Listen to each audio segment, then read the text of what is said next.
Yes. Yes, Reverend S.J. Toto from Jala University, Sierra Leone. Then you can start. Oh, good. Welcome, sir. Welcome, sir. Yes, Yes. representing the our head of department who is unavoidably attending to another meeting. So I'm representing him. Welcome, sir, and thank you very much for the efforts for making sure that Njola University is one of our centers of excellence. We are very, very proud to have you all. Thank you very much.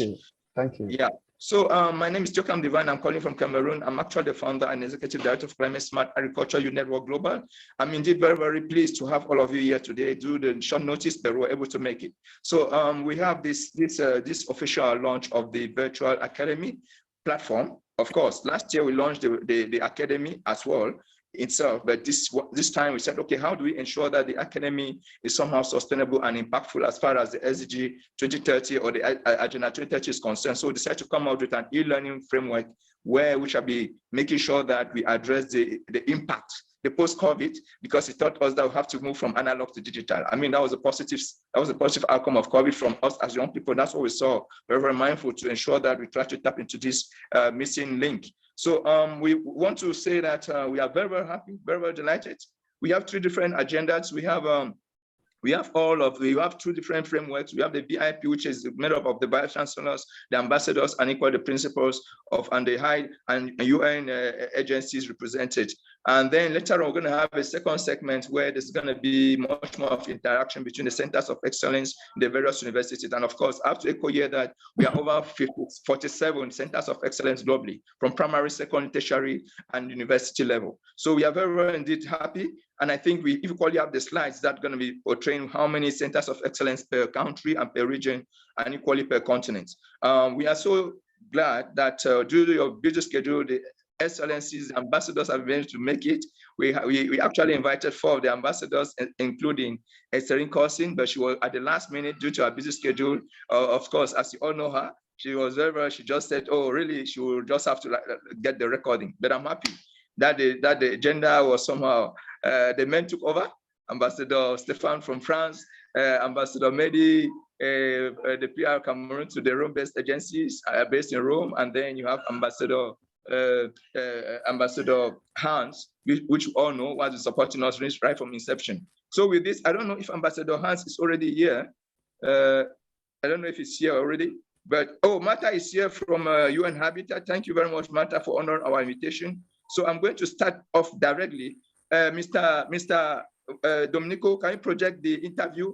Let's have maybe an interview before we kickstart.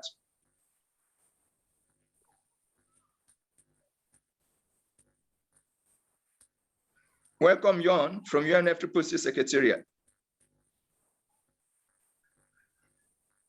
Domenico, over to you.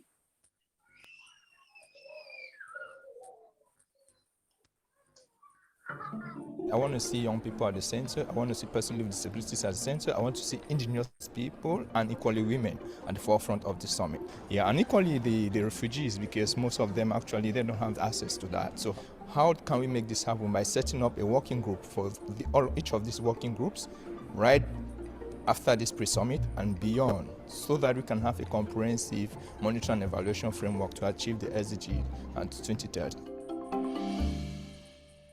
Thank you very much. Indeed, I decided that we should project this because actually we were able to address some of these key, actions. Setting up the working group for young people, for women, persons with disabilities, and equally the climate refugees or the health refugees. So with this, I'm going to introduce Ambassador Stéphane for him to give his key notes.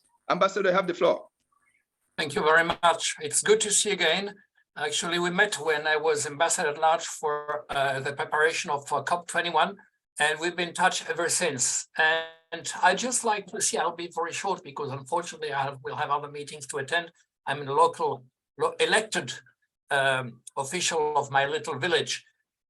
So I just like to stress with all the positive point, the advantages I see in your action, which seem to me really to correspond to the real challenges of the present world. You are really at the center of the present challenges. Obviously, climate change, I don't have to stress to recall that the situation seems to worsen every year. And we, unfortunately, despite all the warnings, we seem to be wasting our time. And the gap becomes every day more difficult to bridge. Needless to say, the present tensions on the international scene, eruptions of violence between Ukraine and Ethiopia, that's hopefully thus belongs to the past, or now into Sudan, compound the situation because they accumulate destruction and new emissions of toxic gases, gases, and also by diverting resources that could be used for in a positive way. So climate change obviously is at the center of present challenges. So are food shortages, and here again, present crises like the crisis in Ukraine also play a very negative role. Exports are threatened by events, and hence the importance of indigenous production. You know, among other things, I'm an advisor to an impact investment fund in Africa. And one of their first success stories is a business in Senegal, which helped manufacture cheese and dairy products from local milk instead of using imported milk. It means that the more the time goes by, the more important it will be for each country to develop its own capacity in food production. Now, food shortages, climate change are negative factors, but there are also very positive factors. And here again, what you do is very relevant. New technologies, new ways of communication. I mean, the seminar we're having now is a good example. The use of smartphone, including in agriculture, in transmission of recipes or good advice, new and renewable energies, weather forecast, new agricultural techniques like the ones you are teaching, irrigation, for instance, or new seeds or genetic engineering. And that even applies to cities. You know, I'm amazed to see that even in great cities in our countries, more and more the emphasis is put on green walls in order to isolate buildings and not to waste useful resources for air conditioning. Actually, what you are doing throughout the world, but especially in Africa, not only in Africa, is also relevant for what we are doing. Now, I'm thinking of one particular point, which is short distribution circuits. More and more we become aware that instead of bringing food from far away, it is essential to be able to have local production. And you know, as I told you at the beginning, I'm a deputy mayor in my village, and I'm in charge of our schools. And right now we're trying to set up a new system of cooking on the spot instead of bringing food from far away for our school canteens. So what all the techniques, all the ideas that you develop can also be very relevant for us. Needless to say, the involvement of young people and women is also particularly important. And when I think about Africa, I'm struck by the fact that according to polls, according to inquiries, the number of young people who want to set up their own business is very high, much higher, for instance, than in Europe. And this also is an example that we as Europeans, we as so-called developed countries should try and follow. The dynamism of African countries is a very good case in point.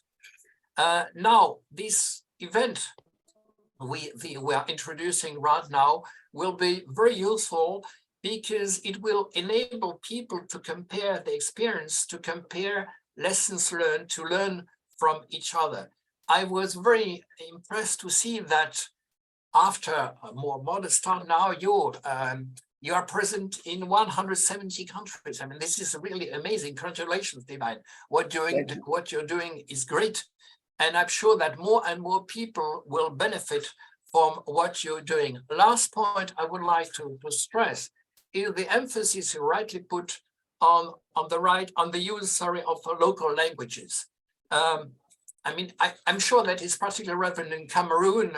I've seen that on your website that now you also use Pidgin, I wonder, among other languages. If I'm not mistaken, you have about 300 languages in Cameroon or something.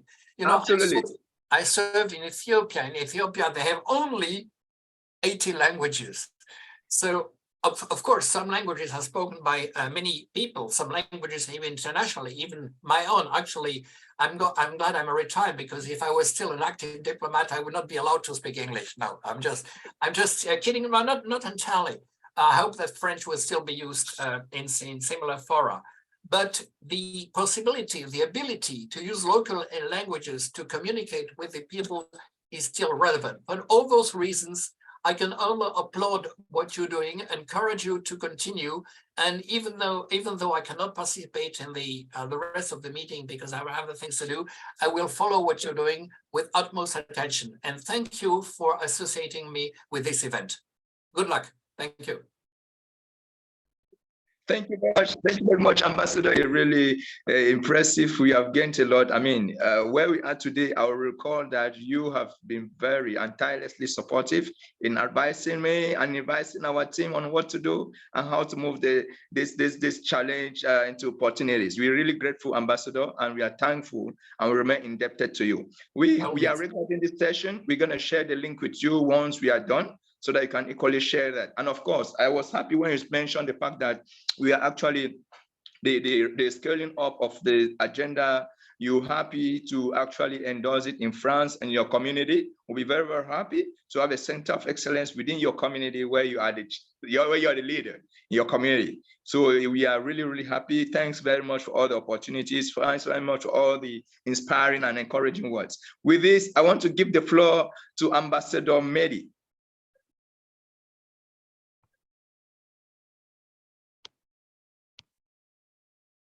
Yes, thank you, Divine. Thank you to Ambassador Stefan for elaborating a lot and giving his own experience. Let me, first of all, welcome this meeting, but also appreciate the invitation that I received from you. I don't know, I have to change the position because it's blurred a little bit, but whatever the case, because I have a window behind me. Yeah. Well, probably I have to change the position so that... Yeah, it will be helpful. Yeah. I think this side is better. Yes, that's it, Ambassador. Okay. Now, let me, while appreciating the invitation that was extended to me, I want to appreciate also the work that you're doing as the key player in seeing into it that GCSAYN is growing. And you can count on our support to ensure that the Climate Smart Agriculture Youth Network grows even higher. Thank you. Thank you. We are in the third year of the decade for the implementation of Agenda 2030 and its Sustainable Development Goals. Today, we are happy to participate in the launching of the virtual academy of the web-based platform of GCSAYN. It's a good move and it's a step forward. We appreciate that. Now, there is something that a key message that I wanted to pass to you as a youth network. We are in April, and in June, there will be a stock-taking exercise for the United Nations Food System Summit that took place in 2021. It is going to be an important milestone into the implementation of the outcomes of the so the Food System Summit. And of course, youth, they have their word to say. And we want really to appreciate whatever contribution that the youth might bring in the entire stock taking exercise. It is a major milestone, and we'll appreciate that.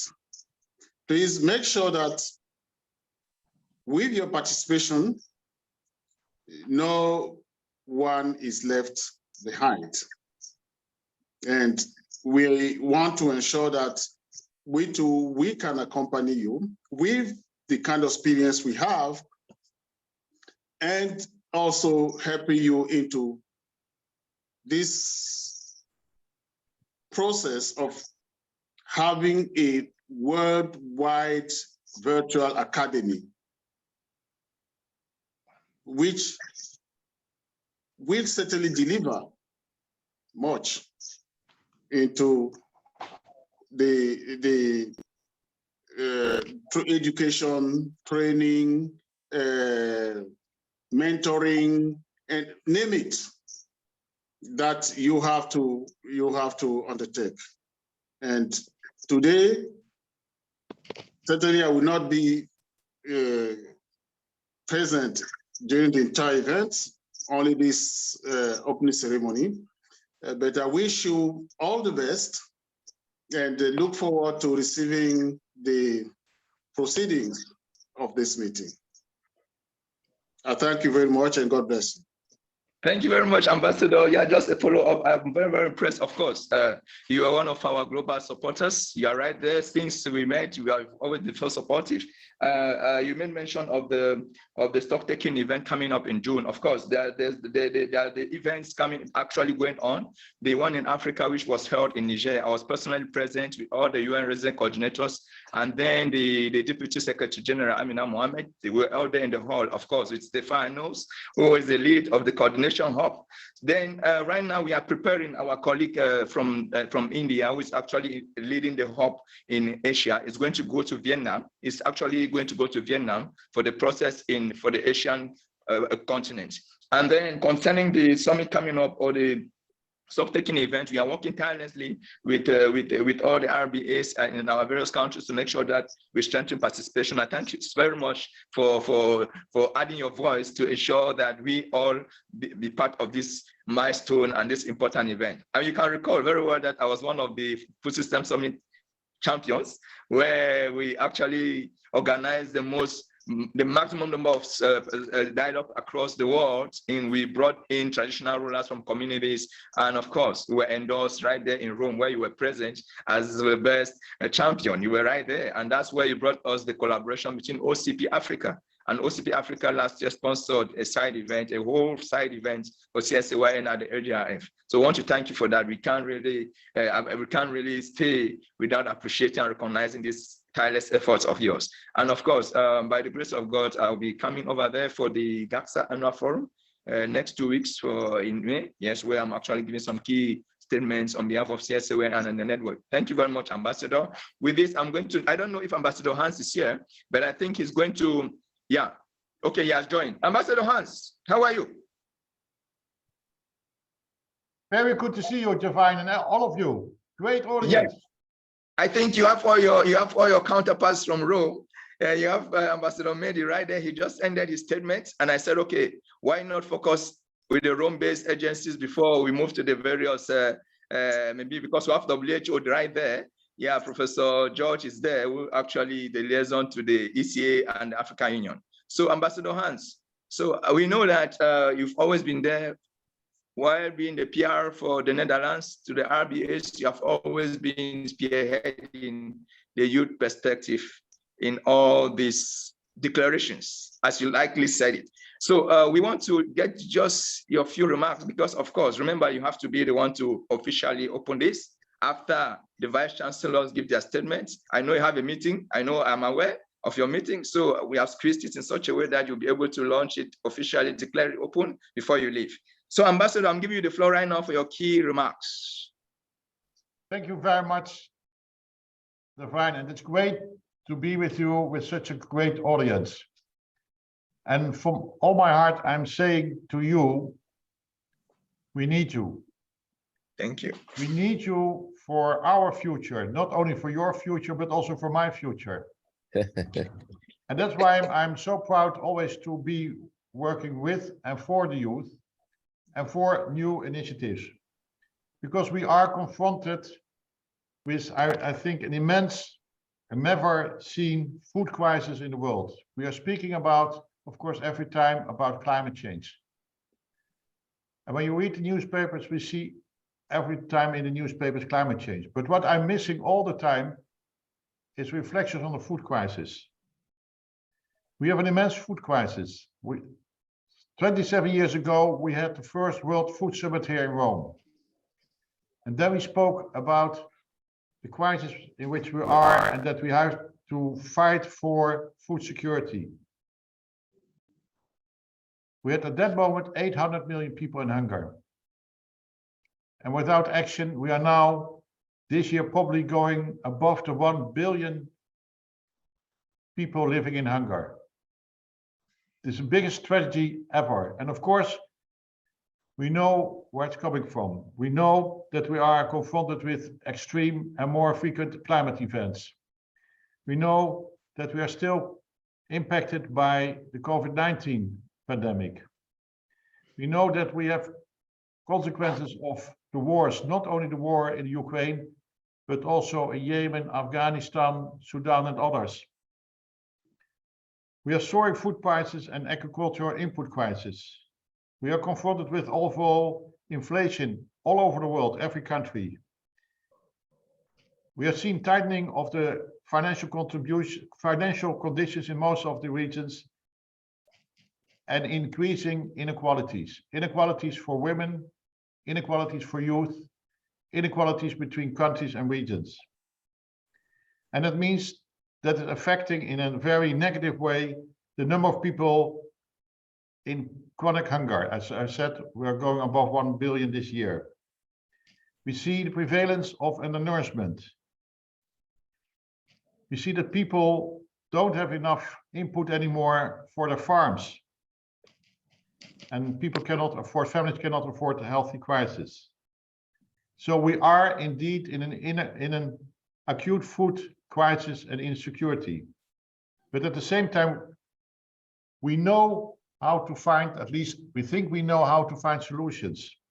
We know that there is a global response focusing on prioritizing food supply chains, providing and trying to avoid export restrictions, to promote trade, to strengthening safety nets, and of course, especially investing and building sustainable food systems. But at the same time, we also know that we need to go beyond what we are doing now. We need to further invest in transforming our food systems, but we have to invest in people, and especially in women and youth. Because when you look where the food is coming from, it starts with the farmers. And we know that women are the strongest supporters for sustainable farming practices. And we need to improve and implement climate smart agriculture practices. For that, we have the Global Alliance for Climate Smart Agriculture. So we know many of the answers, at least we think that we know, but how are we going to do it? And that's why it's so important that we have this training program for all the stakeholders, especially the women and youth in the value chain, from the farm to the value chain, to the markets, and then to the consumers. And we need the training because we need to know how we can access technologies. Not that we say we have to promote technology transfer, but we have to see how we can bring it to the farmers, bring it to the stakeholders. We know that we have to improve trade, but we have to work how we're going to open the trade systems in your country, in your regions, but also worldwide. And that's why you also count on the youth. I have a son of 22, and he doesn't expect any answer of a no. He says, we can do it and we have to do it. And that's why I'm so proud that to be part of this endeavor, the endeavor of you. By your training, by being part of this initiative, by this program, I do hope that it will open opportunities for you to strengthen your food systems, to strengthen trade, to improve trade, and to make sure that we have more and healthy diets. Because we need to do more. And we can do more. I know for sure that with your training, you will attract investments from companies in your region, but also from other countries, because we need also the private sector to support you in your endeavor. We need the universities to support you, not perhaps in the way how we have done it. We try to do it, but to a certain extent, we have failed. But we need to find new innovations and a new way of working to get closer to where we have to be. So for me, that's a message of hope. A message with you, for you.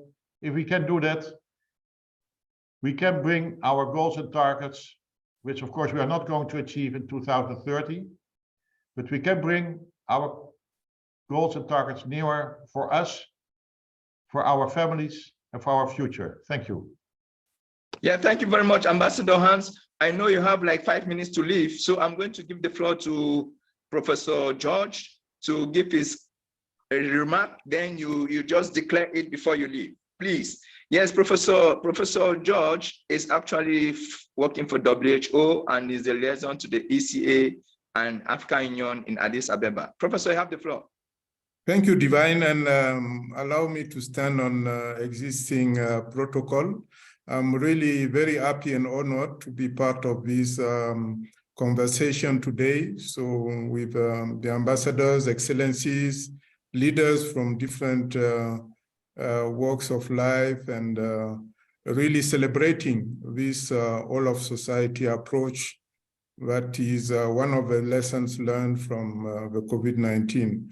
Pandemics are once in a century type of events, and they are changing and transformative events.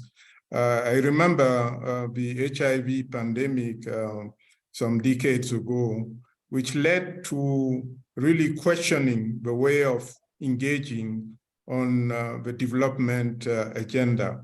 I think if we have moved from the MDGs to SDGs, is really to embrace the nexus of different determinants of inequities in the world, and also to learn from different levels.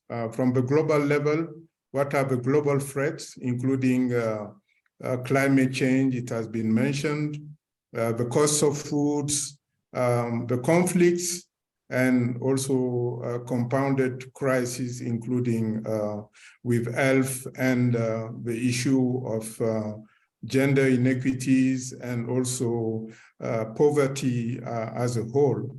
So I think as WHO, we are part of the United Nations, so we align with the SDGs 2030 acceleration efforts. And as you have said, at the African Regional Forum on Sustainable Development in Niamey, the DSG was very clear in our message, but we needed to accelerate action toward the SDGs.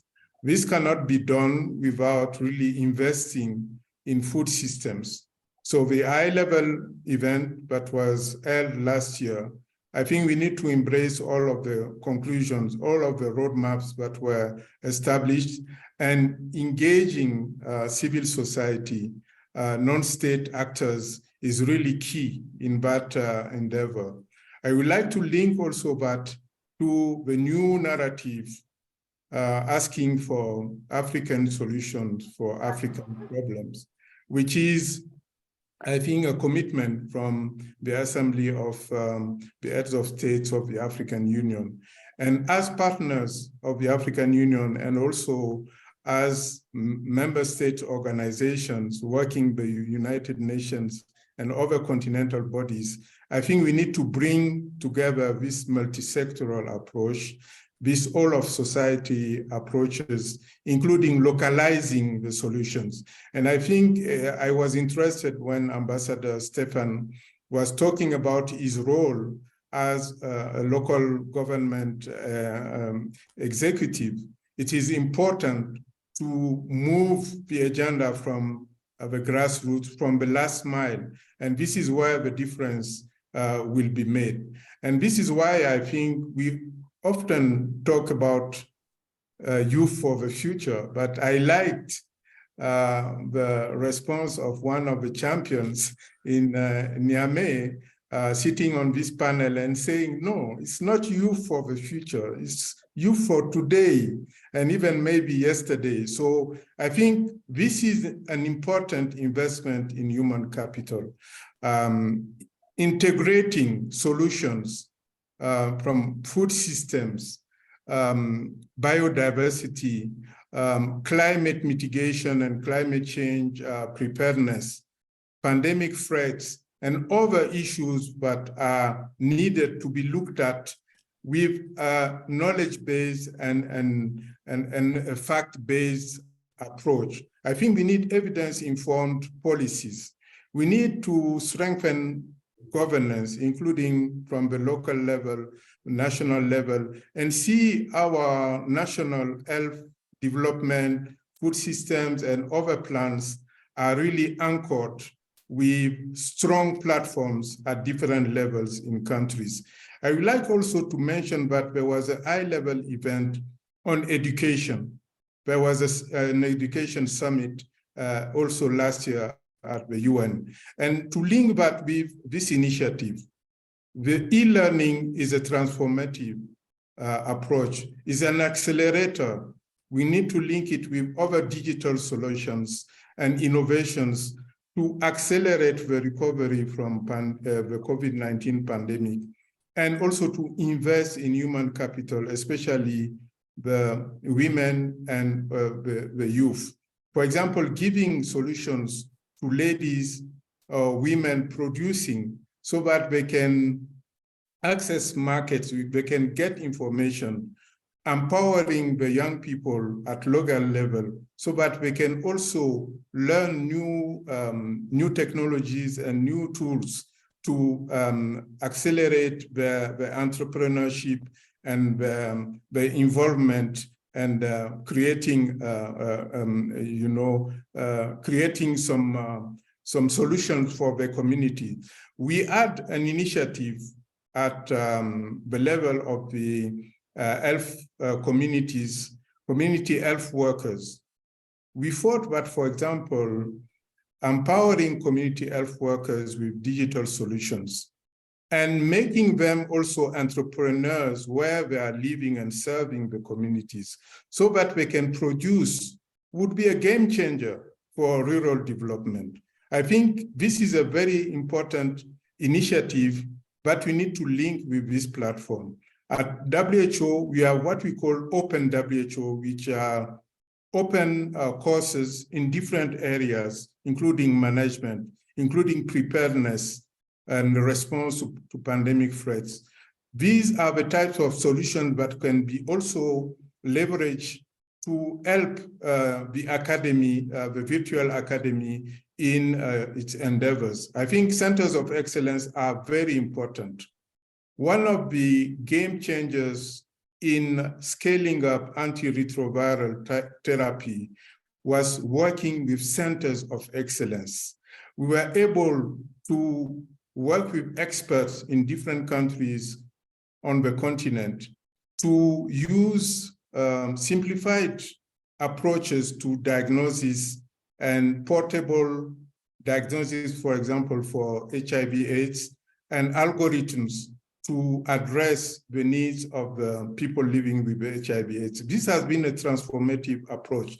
Now, after COVID, I think this type of platform can also be like an innovation app to generate new solutions and to put them to scale, bringing the experience from different countries not only at academic level. I would like to say that excellence is everywhere. Excellence is at the grassroots level, and we need to also liberate the local knowledge, the traditional knowledge. I was at the Pan-African Parliament a few weeks ago, and we were discussing mainstreaming traditional medicine, for example, in health systems. And this is also linked to biodiversity, because we are talking about plants, we are talking about protecting the environment. So I would like to maybe finish by indicating that as UN, as WHO, we are really fully supportive. We are part of the task force to follow up on the food summit. I participated in the last principles meeting of this platform, and we will continue supporting with other UN agencies and partners. And I would like to really encourage you to engage formally with our headquarters around the Open WHO platform and our framework for engagement with non-state actors. But for myself, I commit to brief my fellow UN liaison offices here in Addis, working with the African Union. We were introduced by SRSG Parfait, who is the UN at AU Under Secretary General. I think with him, we'll continue this engagement and this conversation. In Africa, we say life is a conversation, so it's just starting. Thank you very much. Thank you very much, Professor. Merci beaucoup pour votre intervention et nous sommes très ravis d'être ici avec vous. We are so delighted. Thanks very much for His Excellency Parfait on what made this happen. I'm really grateful that you were able to honor this invitation, though very, very short notice. I think it was just some few hours to this meeting, but you have been able to make it. So with this, I'm going to give the floor to, first of all, we want to thank you as well to your commitment to brief the UN liaisons at the African Union and ECA offices. We are very grateful. I think we really need that to move forward. It's true, launching an academy is good, but now implementation of the academic activities needs some tangible support, and we are happy that you gave us some opportunities about linking up with WHO Open platform where we can actually collaborate. Thank you very much, sir. Now, let me give the floor to Ambassador Hans to officially open this and launch this academy. Ambassador Hans, you're coming back. Thank you very much. And of course, I very much support what was said by Professor George. Transformative change can only come from the practice. We can learn a lot from academia, from private sector, from international organizations. But at the end of the day, we need the global support, but to do it locally, to get the actions done in the countries, because there are different situations in every country, but you need our support. And certainly we need to tackle the too many inequalities within Africa, within other regions, to make sure that we take the next steps in a successful transformation of our food systems. That's why I'm so committed to this virtual academy, this virtual program, because this brings solutions to the ground. Would it be climate smart agriculture? Would it be for improving trade? Would it be strengthening the value chains? We have now the technologies for the e-learning. Let's make it happen. And with that, I would officially launch this great initiative by Divine and by you all for this virtual academy. And let's make it a success. And also make sure that when we have our stock taking here in Rome in July, that we show the success and to show your success in practice. Because then you get even a broader support from the international community. Would it be WHO? Would it be FAO? Would it be the World Bank or IFAD? Would it be the Global Alliance for Climate Smart Agriculture? Because they will be embracing your academy and support you all the way. And you can count always on my support. Thank you so much. Let's get it done. Thank you very much, Ambassador. I think let's give him a hand of applause. Let's clap really.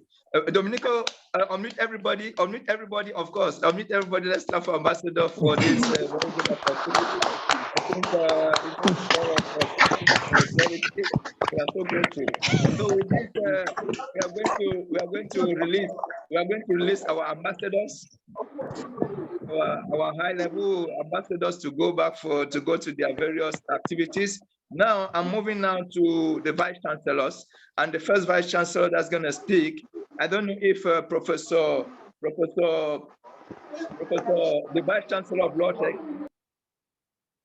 the vice chancellor of LawTech. I don't know. Yes, I don't know if she's here. Professor was. I've just skipped out my list. Let me see. The vice chancellor of Landmark University. I don't know if Professor you are here.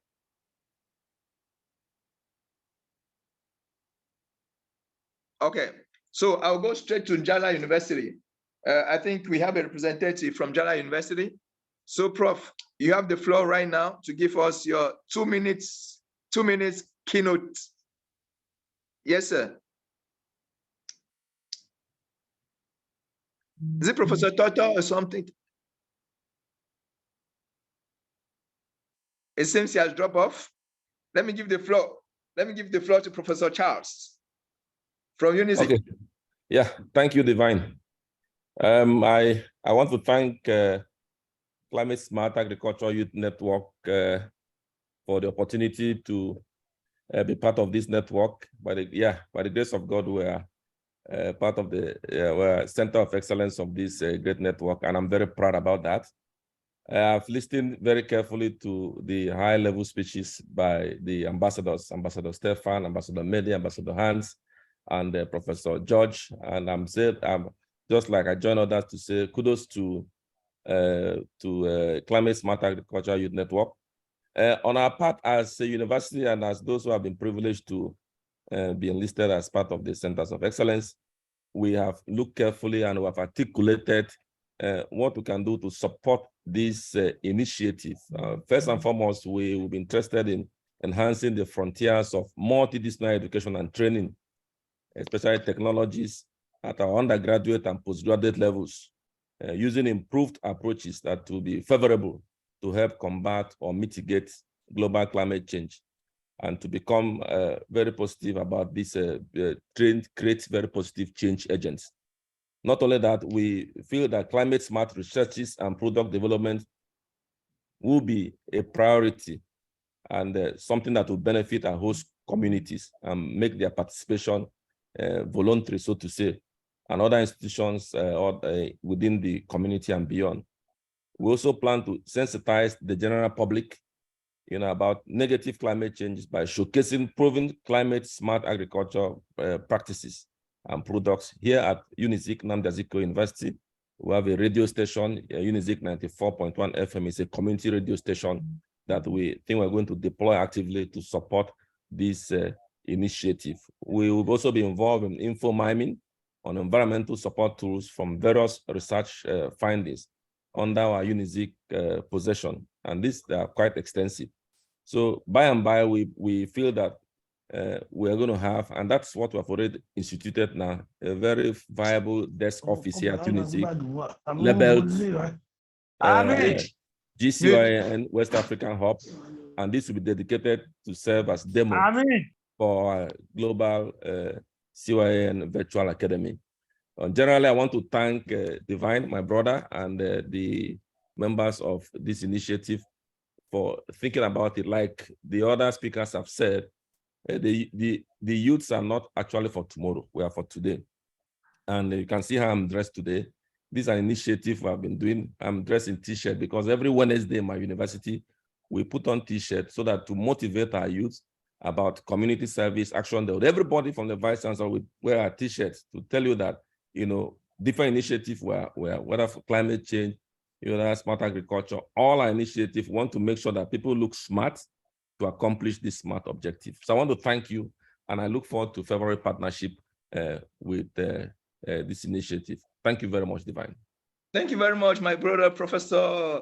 Very interesting statement. We are so grateful. We are really grateful. I'm going to go over to Martha from UN Habitat. Martha from UN Habitat, I think you are in Nairobi. After that, we're gonna give the floor to Valencia from UNESCO. Then we continue with the Vice Chancellors. Yes, Marta, over to you.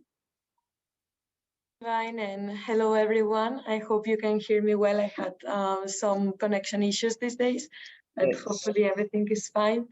So yeah, just to introduce myself a little bit, my name is Marta Rudo. I am from the SDG Localization and Local Governments team based in Nairobi, and I am the Advocacy and Knowledge Management person.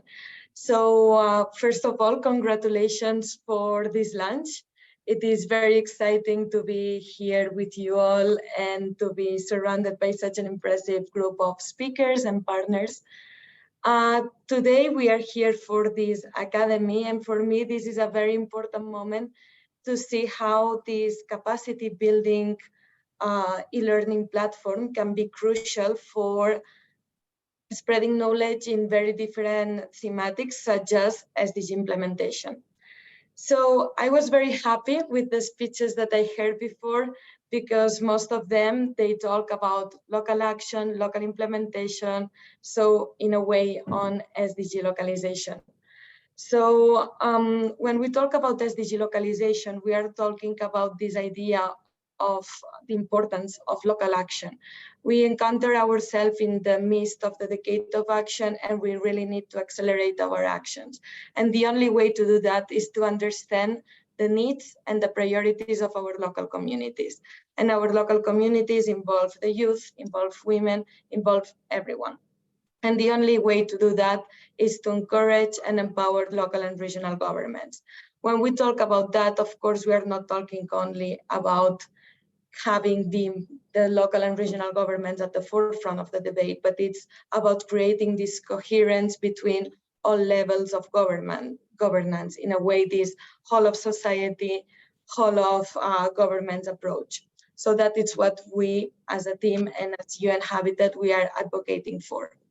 So let me just go quick on this regard, because I know that there's a lot of speakers talking and I don't want to spend a lot of time on that. But in UN Habitat, we are deeply committed on achieving the SDGs and the fulfillment of the 2030 agenda, as well as being one of the focal agencies for SDG localization. And our work on SDG localization comes in a very comprehensive approach, going from the data collection on the disaggregated level, through the monitoring and reporting, but also to creating long-term planning strategies and policies. In this way,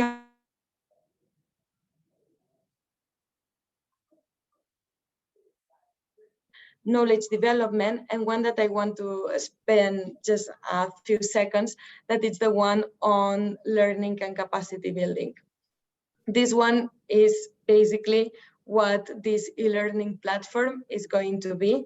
So from our team, we are creating a lot of knowledge on SDG localization that, of course, then I'm going to share my email in the group, because in case that you want more information about this, we can share with you all the knowledge we have developed on this side.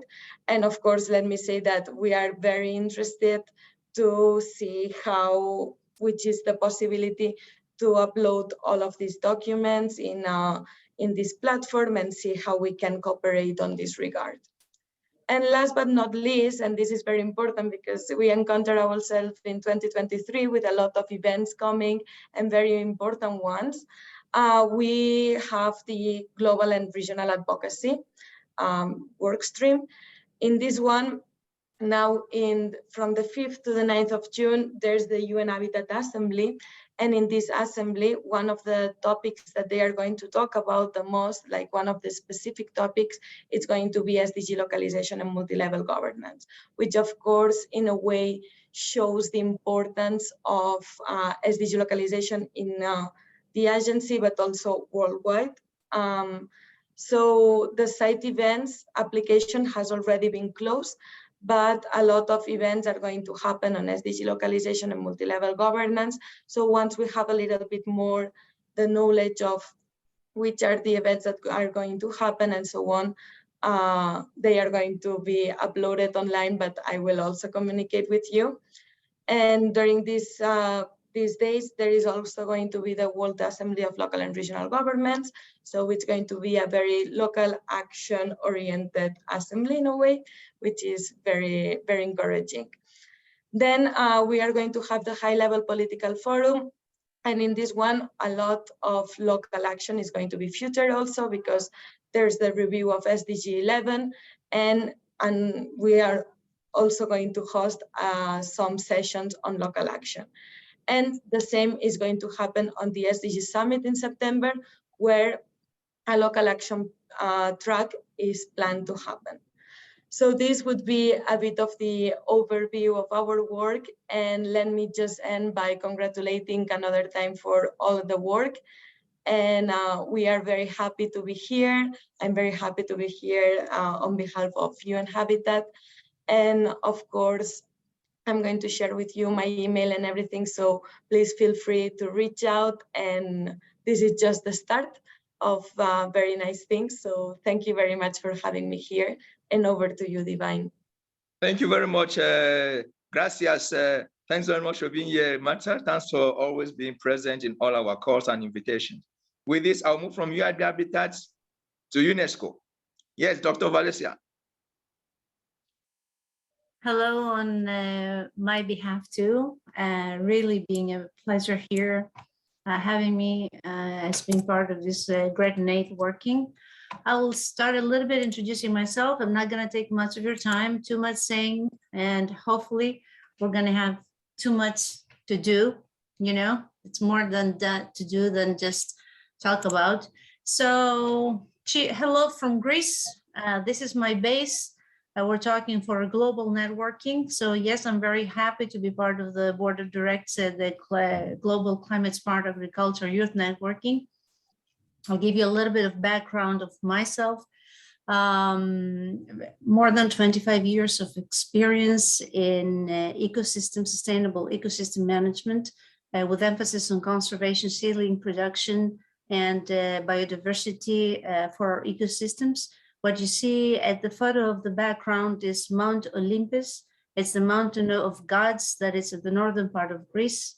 And I use that and most likely indicating how I think it's very important to introduce ecotourism as part of the tools to be used in order to promote sustainable development, the Sustainable Development Goals. So yes, production is very important, and that can be only achieved through our sustainable ecosystems. From everything has been said, there's not much left for me to talk about. The one thing that it really needs to keep in mind is we do need the academia. And what has been done right here is very important because educating the youth is one of the key points in order to sustain our ecosystems. And those messages need to be passed to the youth from the very early young ages. I'm educating older kids at the university, but I feel very strong about what's been done here and the effort that is been doing with Divine and the team, trying to connect all those people and the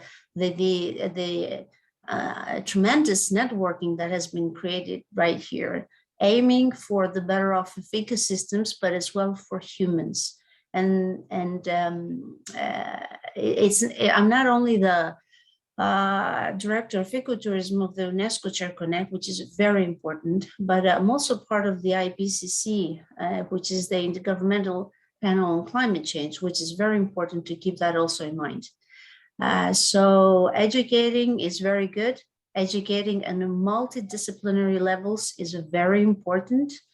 And putting that effort to people that know what their ecosystems need, people on the ground, like what Divine is doing, what everybody in the networking is doing on their communities, because the people know the needs. And when you do that in accordance with the science and the new technology that really can rockets sky up, you know, all the positive outcome that we can get. So education is very important. I feel very strong about this. So this academia I'm really happy to be part of that. And I'll be more than happy to, if you join me at the first session that is going to be provided to me at the near come future. Thank you very much for having me and aiming for the future for the better off of this community. Really happy to be part of that for so many years now. Divine, I don't remember. It was in 2018. I don't remember. Yeah, 2018, yes. It's doing well, very well. Yeah. Thank you. I'll Thank you give very the much. floor to the rest of the speakers. Thank you very much, Dr. Valencia. I have to echo that she's one of the board members for GCSAYN, and then, of course, executive board member, in the sense that she's actually on the ground. She's supporting us day to day, making sure the secretariat is doing just what they have to do. So thank you, Dr. Valencia, for everything. Now I'm going to move over from UNESCO to UNFCCC. Yes, Hon, you have the floor. Thank you very much, Mr. Tiokam. My name is Hesu Yun from UNFCCC. I am working on the NIBRI work program, which is the UNFCCC Knowledge to Action platforms for climate adaptations and resilience. Actually, the Climate Smart Agriculture News Network is one of our partners, which is very proud of ourselves. So as a knowledge systems, as a knowledge sharing platform in the UNFCCC, we are trying to identify the existing challenges and knowledge gaps and develop the collaborative action plans with our partners. And recently, the network is a part of our programs, and we are very look forward to see the outcomes of this academy. Since we are working on the thematic areas and the sub-regional levels, developing countries, especially Africa, and the agriculture is one of the promising areas that we are working on now. And the UNFCCC Agriculture and Food Security Expert Group identifies the GCSAYN women are the key actors and the victims at the same time on the ground for the climate change. So I'm very happy to see that our focus of the academic program is on that areas, and we really want to see the progress and the outcomes as well. And a part of that, we also have the university partnership programs in the NIBRI work programs. So I think we will have a bunch of more opportunities to engage with more, even the students and with other participants for today's. So looking forward, and thank you very much for inviting me today. Thank you very much. Yes, Yon, I'm so grateful. Thanks very much for your, right in Niger, you committed yourself to support what we are doing, and you are making it happen. So I'm moving over to Akan from GCIC from New York. Then I come back now to the academia. Yes, Akan. Hi. Yeah, hi, Mr. Divine, and everyone. It's my honor to have this opportunity to be invited into such a very important and meaningful event. The GCIC, Global Climate Innovation Center, it's a nonprofit organization mainly based in New York, and we had the privilege to start working with Mr. Divine and his team since last year, and for now, I would say that I really appreciate this collaboration because we've learned so much from each other, and there's no doubt that climate change, especially that focusing on youth and women and agriculture, it's such pressing issues. So yeah, I'm so glad to have this opportunity, to join this wonderful community to combat climate change together. And I would also like to use this opportunity to introduce a bit about GCIC, because we're kind of an emerging nonprofit organization. So I just want to give you a very, very brief introduction. So as an NGO and nonprofit, we dedicate to advancing solutions addressing climate change mitigation and adaptation. And we collaborate with key stakeholders and leaders from across the section of industry, government, nonprofit, and academia. And we work to catalyze climate actions and support the transformation of the global economy towards a more sustainable future, and also we would want to promote the implementation of the United Nations Sustainable Development Goals. Yeah, and last year we attended COP27 and got so many inspirations and partner organizations. And this year we're holding our 2 flagship events, namely the Global Climate Innovation Summit, as well as the Global Climate Innovator Challenge. And the final of the challenge will be held along with the summit in New York, probably in the UN headquarters on 8th of September. Yeah, I can type in like a bit more detailed information in the chat box later. Yeah, and anyways, thank you very much for inviting me to this wonderful event, and very best wishes to the online academy and your future works. Yeah, this is very meaningful. Thanks, Mr. Devine. Thank you very much indeed. Thank you very much in this account for this very interesting and feedback. Of course, we are now partners. We are equally partners to UNFCCC. We are so happy that we are joining efforts to change the paradigm to ensure that we achieve the Agenda 2030 as fast as possible. So I'm giving the floor now to Dr. Vishwajit Mohapatra from India. That is our Center of Excellence in India. Yes, for the entire Asia, they are covering that as well. Yes, Doctor, give us your 2 minutes remarks. Yes, thank you. Yes, thank you. On behalf of principal, staff, and students of NCSE Odisha, India, I, Dr. Vishwajit Mohapatra, professor in charge of UGC, is going to present mainly the achievement of NCSE in association with Climate Smart Agriculture Youth Network, that is GCSAYN, from 2021 to 23. So on this date, on 19th April 2023, on behalf of NCSE Jajpur, Odisha, a big congratulations to the entire team of GCSAYN for this historic event of launching of GCSAYN Virtual Academy. Very much thankful to all the team members, in which more than 45 institutions across the globe are participating, and our NCSE is also one of them. So NCSE Odisha, India, is one of the oldest institutions, established in 1946. NCSE academic record is excellent since establishment. And regarding our achievement, one thing I can tell you that we have MOU with Climate Smart Agriculture Youth Network, which is an UN accredited EcoSoc status global organization. NCSE also acts as GCSAYN Center of Excellence in Asia in 2021. During the pandemic, in association with GCSAYN, we have conducted about 15 UNFSS independent dialogues led by the independent convener, Dr. Sarda Prasad Mahapatra of our institution, academic head of NCSE, under the guidance and supervision of Mr. N. Devine, ED GCSAYN, which has been highly appreciated by United Nations Food System Summit Secretariat.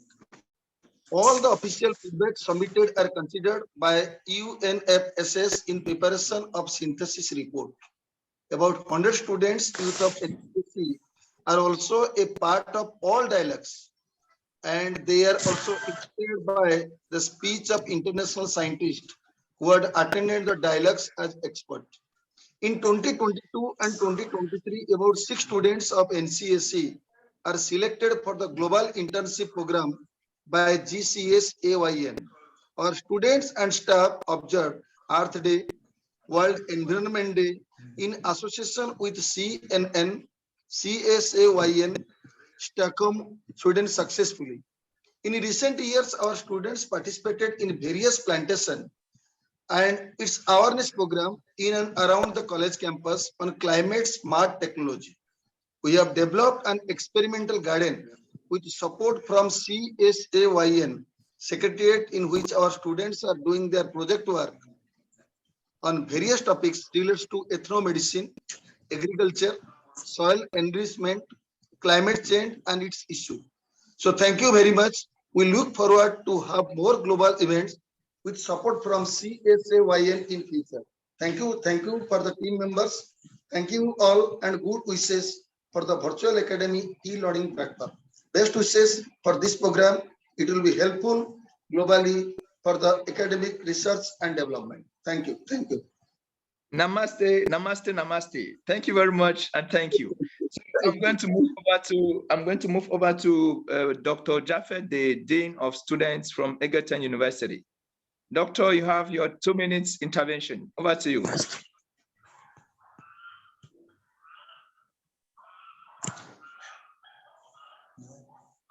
Yes, Dr. Jaffet. Okay. Okay, while we are waiting on him, I think we shall move to Professor Safir Dotto from Jala University. Please give your 2 minutes intervention.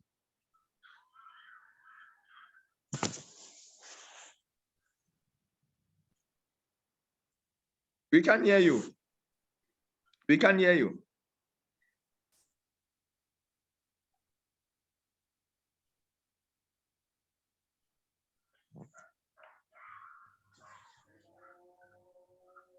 Yes.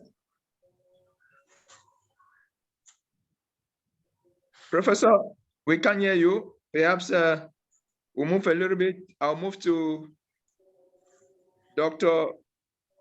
Wangila Feda. Thank you, Divine. Thank you for this moment. I'm Dr. Wangila Fanis. Just allow me to put my video on. I'm Dr. Wangila Fanis, as a lecturer in chemistry. Of course, that's my basis. And with a love of food and how to make value out of all the food matrices that we come across. Now, I'm the in charge Center of Excellence, Njoro Precious from Kenya, and where we deal with children, youth, and women. And apparently this conversation is very key. I've been listening to all the speakers, and Divine, I think this is a very great conversation that we are having on food systems and food security, amongst other, deliberations across. Very true, women and youth make a very big difference in a society. These people grow from all the way being children.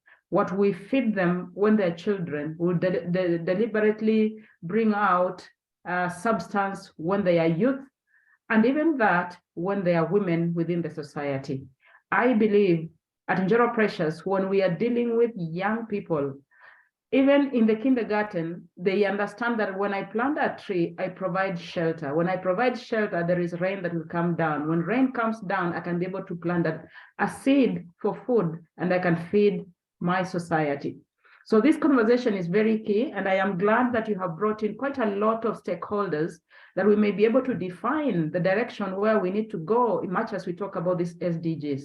And therefore, I am glad to connect with a number that we can talk a conversation across, because of course of the pandemic that we are having, the climate issues. And once again, thank you so much. I want to believe that we are the center of excellence that we require for this particular conversation, considering the women, youth, and the children. Thank you very much. Back to you, Divine. Thank you very much, Dr. Wangila. Thanks for always being there. We are so happy to have you. And thanks for the great work the Njoro Precious is doing to ensure that they benchmark the children and youths and equal the women in sustainable agriculture. And of course, I have to echo that Njoro Precious is the headquarters for CYA and then WASA. So please, Justice, mute yourself, please, mute yourself. So I'm going to move over to, I don't know if Dos is there from Egerton. Is he there? Dr. Jaffet? Okay, let me move to the next speaker. I have Professor Rabua from South Sudan. Professor, are you there?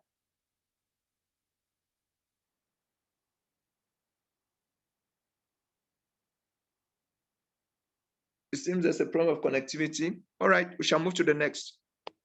Then I'll be handing over to Domenico in like 2 minutes from now for him to give a presentation of what the Virtual Academy platform is all about. So let me give the floor to Professor Joyce. Professor Joyce, are you there?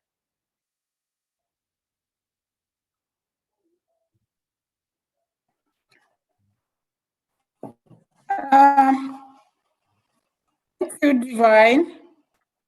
Yes. Yes. Yeah, thank you very much. I think all that has been said has been quite interesting. And myself speaking as an academic from Botswana University of Agriculture and Natural Resources, we are obviously training the youth.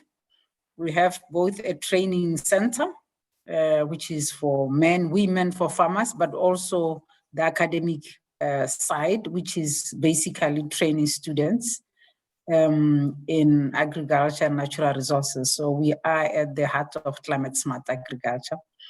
Yeah, and other than that, I think everything has been interesting. I was happy to hear from the WHO director, Professor, I forgot his name, about the launching of the traditional health aspect into the health system, because that talks to the issues of biodiversity conservation, that talks to the issue of regenerative agriculture, to the issue of agroforestry. So all these are some of the strategies under the climate smart agriculture. And we welcome and are happy also to be part of this launch, even though we haven't officially as an institution registered. But thank you very much. Thank you. We know Botswana is part of us, so no worries. And I can see the AD of CADESA is right here. I know he was not planning to be around because of his busy schedule. But before I give the floor to Domenico, I think the AD of CADESA, Dr. Cliff, please, if you have your just 1 minute to say something before we move to the next panel.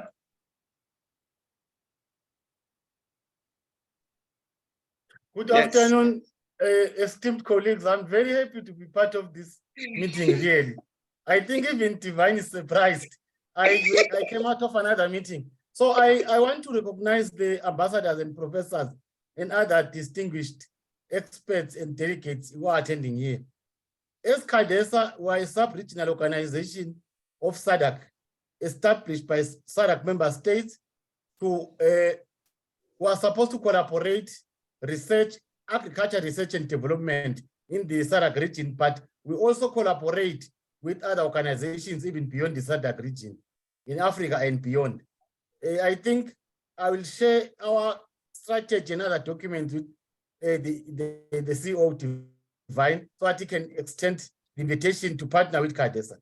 So we're delighted to be part of this launch because, as highlighted by earlier speakers, this is a landmark, and it shows that transformation is indeed in our DNA as an international network. So I'll take it over to you, Divine. Thank you very much. CADESA is extremely impressed to at least join, and we have an MOU with you. We'll work going forward. Thank you. Thank you very much, Doctor. I'm very, very surprised indeed, because from the email exchange, I knew you were not going to be there, but thanks very much for taking off time to come here. We are so delighted. And of course, we are looking forward to working strongly together and achieving this endeavor. So with this, I'm going to give the floor to my able colleagues. I have Domenico, who is here, who is actually the facilitator of the entire platform. So I'm going to give him the floor, and after that he's going to hand over to Katie and Linda, who are the co-facilitators or the co-chairs for the virtual academy, and then the program is the exchange program. They're going to take now from discussion to action. They're going to bring in young people. You have Noel from IITA. IITA is fully represented here. Noel works in over, I think, 17 countries on behalf of IITA on the youth advancement engagement program. So Noel will be speaking. You have Susie. You have my youngest intern, Leticia, as well. Of course, we shall be moving now from words to concrete action. So Katie, be ready. I'm giving the floor now to our brother Domenico to take the leadership on this next phase. And now I'll now just be watching as well. Yes, Dominico.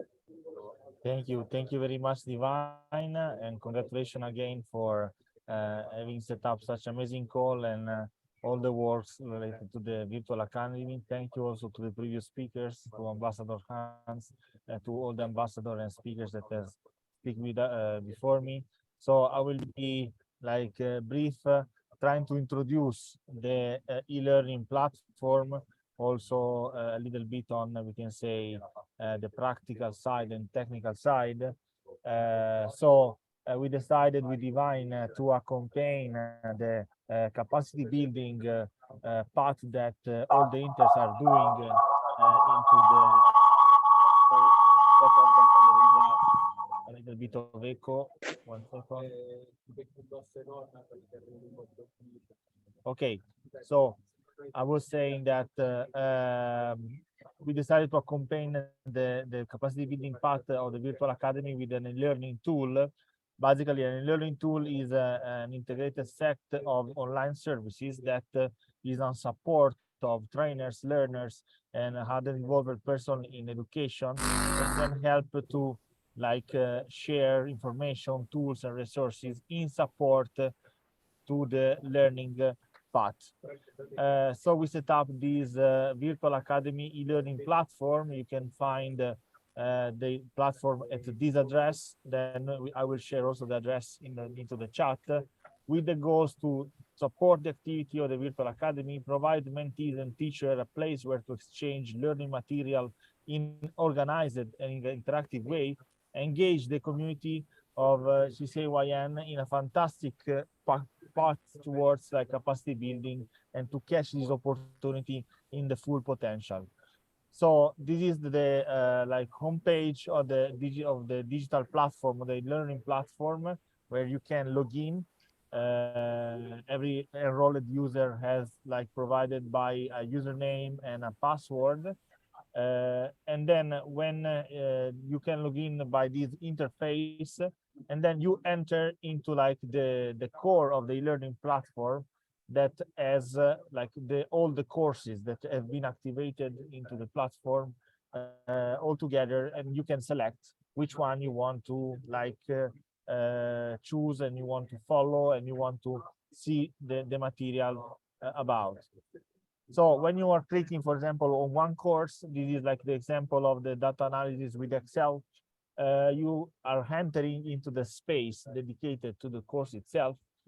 This is organized in modules and also in general information. There is the first part that is general information, where the teacher can share general message and general information for his mentees.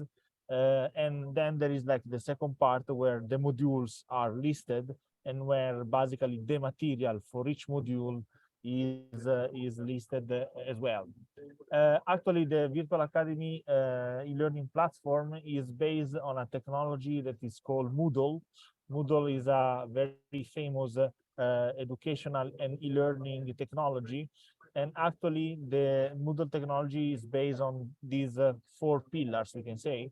The pillar of the users, so the member of the community, the users of the community are different type of we can say entities that are interacting with the platform, and they are interacting by exchanging learning objects on one way, but also the so-called activities, so interactive elements that are not just passive contents, but passive, I don't know, images, slides, or so on, but they are active and interactive objects that can allow the teacher and the mentees to like work together, collaborate, eventually get feedbacks, get also, I don't know, quizzes and so on.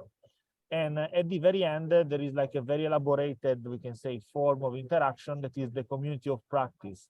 I will show after, I showed really briefly in the first slide that there is a forum for each course that can allow to open threads, open discussion, and share also thoughts that is very useful when we are dealing with capacity building experience and so on. So let's start to analyze the elements one by one. we have the users. The users are of three types. Basically, there are the manager, admins that are like on the backbone, on the back end of the platform, that are like creating courses, managing the users, manage the content, so on. There are the teachers that are the one that are managing the single course, uploading the content, creating the activities, the interaction, and so on. Teacher can be eventually also non-editors. So for example, for the one that are teacher, you can invite some colleagues to co-host with you with like certain degree of, we can say, of permission, also your course. And there are, of course, the students that are the final user of the platform that are exploiting the content, that are participating to the activity, and so on. So that, as I say, there are two types of, we can say, content into this platform. One is more oriented to the content itself, so it's more static, that are the learning objects, the webinars, the videos, and so on. And there are other ones that are more related to interaction, that are the activities, the surveys, the quizzes, and the community of practice, like the forum and so on.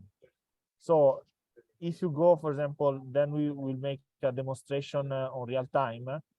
Actually, if you go on the space dedicated to a single course, you can edit the course by clicking edit mode. So normally the course is not on editing mode, of course, but the teacher and the people that are allowed to modify the content can activate the edit mode from this flag here. And once the edit mode is activated, you can add resources, you can add activities for your students and for your course.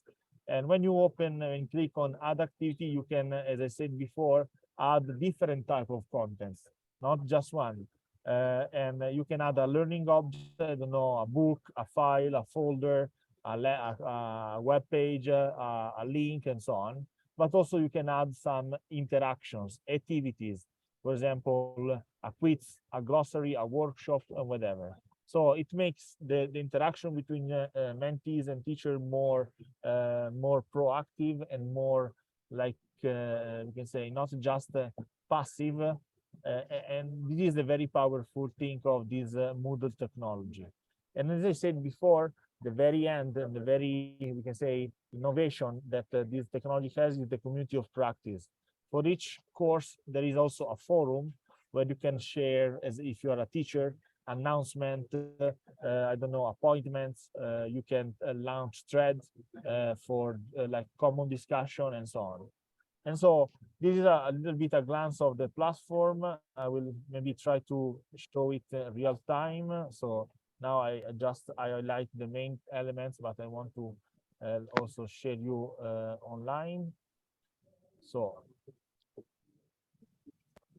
this is the platform, as you said, on the address that now we share on the chat. Here there is the introduction page, where there are the main elements of the virtual academy, and also the main documents, the term of conduct, the calendar, and also the slide presentation, some of course photos and graphic, and also the list of the available course.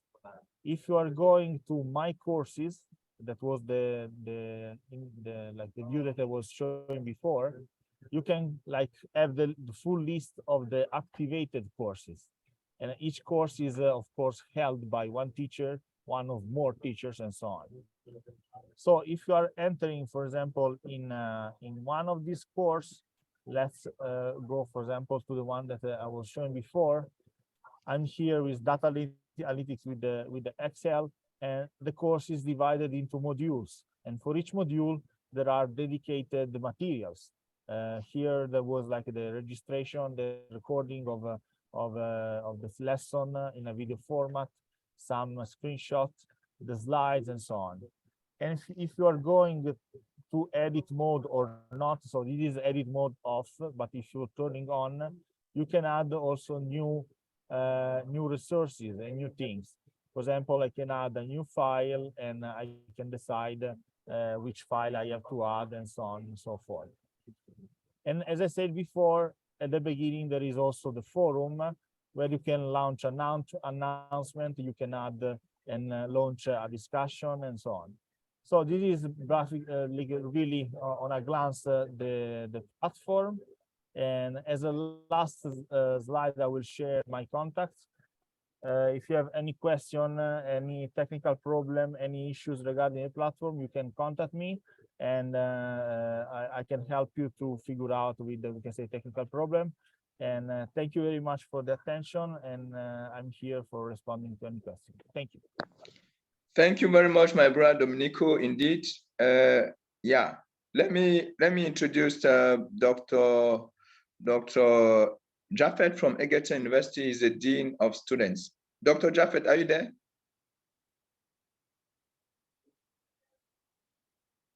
Dr. Jaffet, are you there? Okay, so I'm handing over this session to Katie. Katie, you have the floor.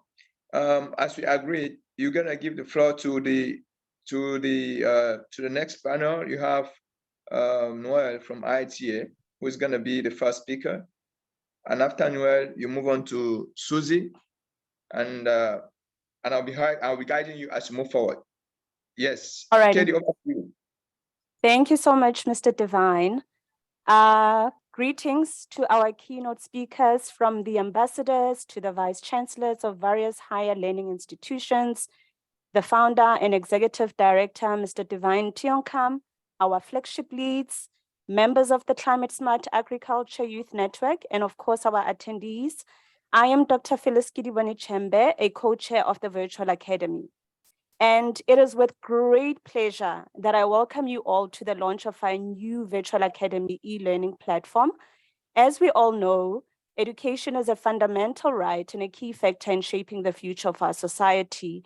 However, access to a quality education has been a challenge for many people, especially those who are limited by geographical or financial constraints, particularly in the African continent. And this is where our new e-learning platform comes in. Our platform is designed to provide a flexible and affordable solution to learning, making education accessible to everyone, anywhere and at any time. Now, in 2022 December, we launched the Virtual Academy itself, and part of our goals for this year were to firstly set up an online platform, to train all involved personnel within the network, to upload the developed curriculum by various flagship coordinators, and to process the applications from interested participants for the various flagships. And I am beyond elated, you can see my smile, as a co-chair, to confirm that all the above set goals are being achieved. Dominique just now has demonstrated the Virtual Academy itself, and you can see that the curriculum has been uploaded. You can see that the platform is up and running. And of course, the training is still in the process, but some applications, especially for the mentorship program and the internship programs, have been processed. So we are on a good, steady implementation phase. And as we launch our platform today, we are proud to be at the forefront of positively contributing to the education sector and, of course, to the achievement of the Sustainable Development Goals. We believe that our platform will transform the way people learn about climate smart agriculture and will help bridge the gap in access to education.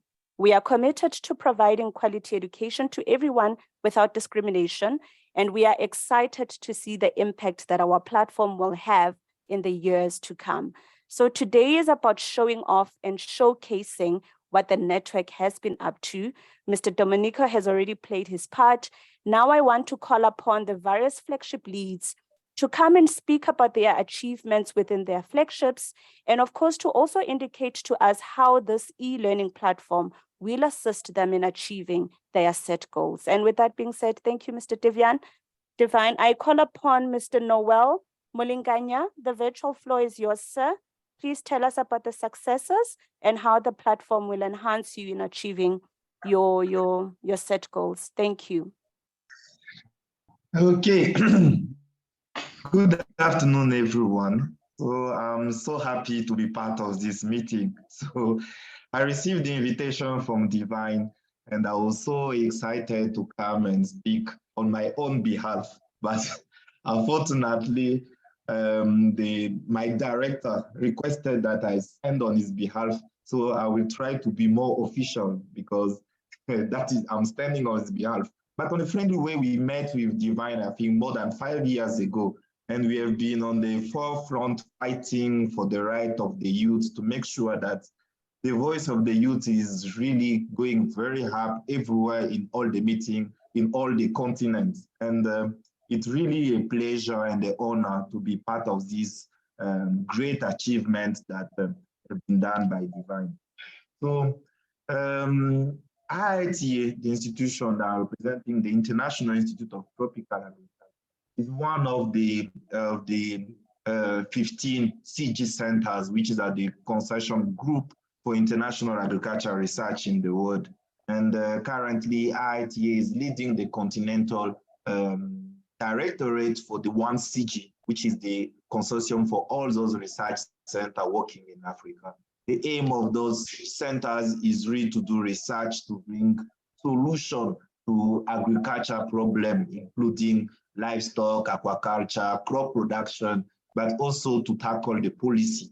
And since 2012, IITA have been involved into the youth unit that I'm currently leading to make sure that the youth that also serve as a brokerage to for all the technology that developed by these research centers. So IITA have been working for the past 50 years to get solutions for agriculture, and especially in the last 10 years to get the climate smart technology that may respond to the climate change issue happening nowadays in Africa.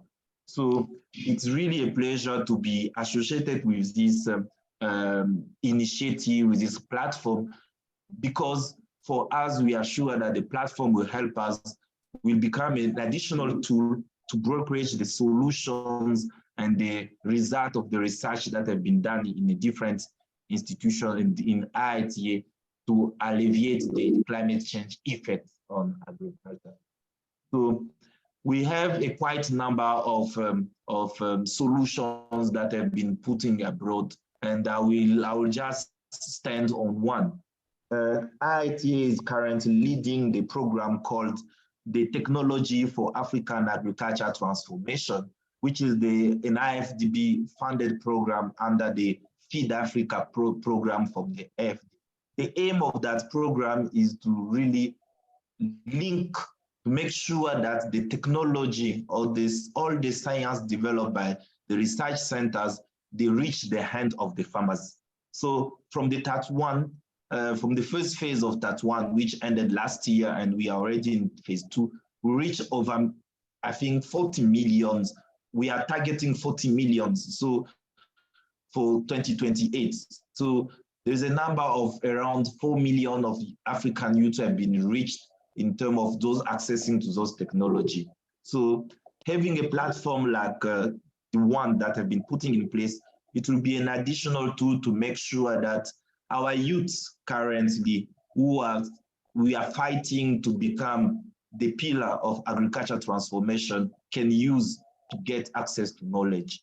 Because at IITA in the youth program, we are working with the motto that youth with great exposure to the right technology, to the right knowledge, can transform agriculture. So I'm very happy and delighted to be associated with this platform, which I'm sure will help our African youth to get access to the right knowledge. But I also commit myself to work with Divine to make sure that enough information it is uploaded on this platform, because we have some technologies, we have some research solution, which I'm sure this platform can help to link with, because it has a large network. I was really impressed by the number of participants who are on this call, the diversity of the participants from the universities, from NGOs, from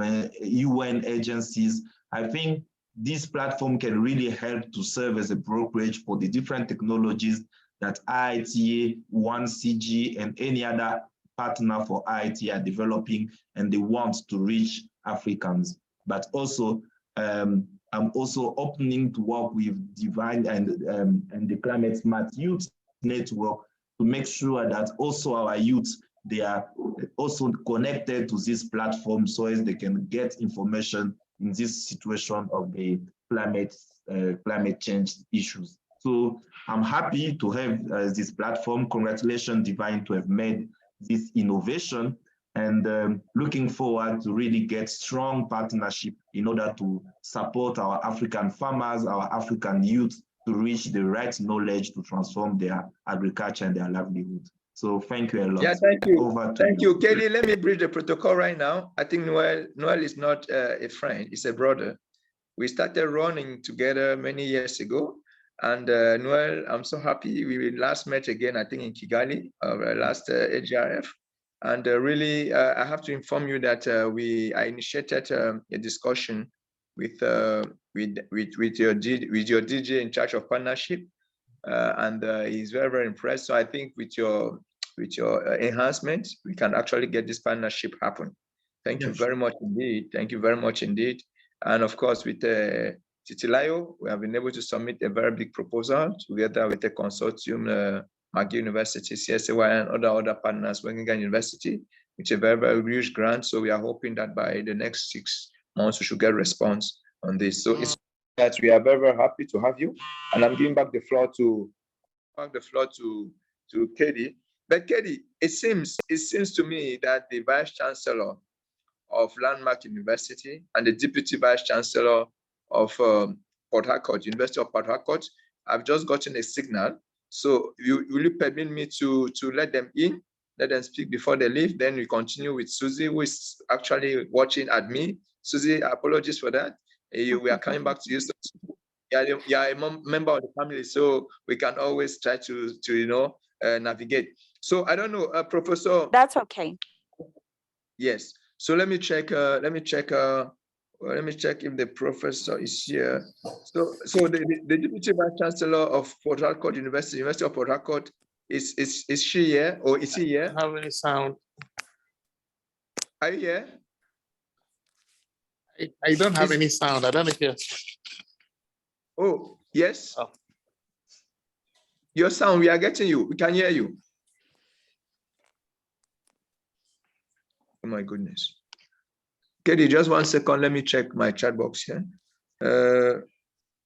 Please send me. Oh no. All right. I think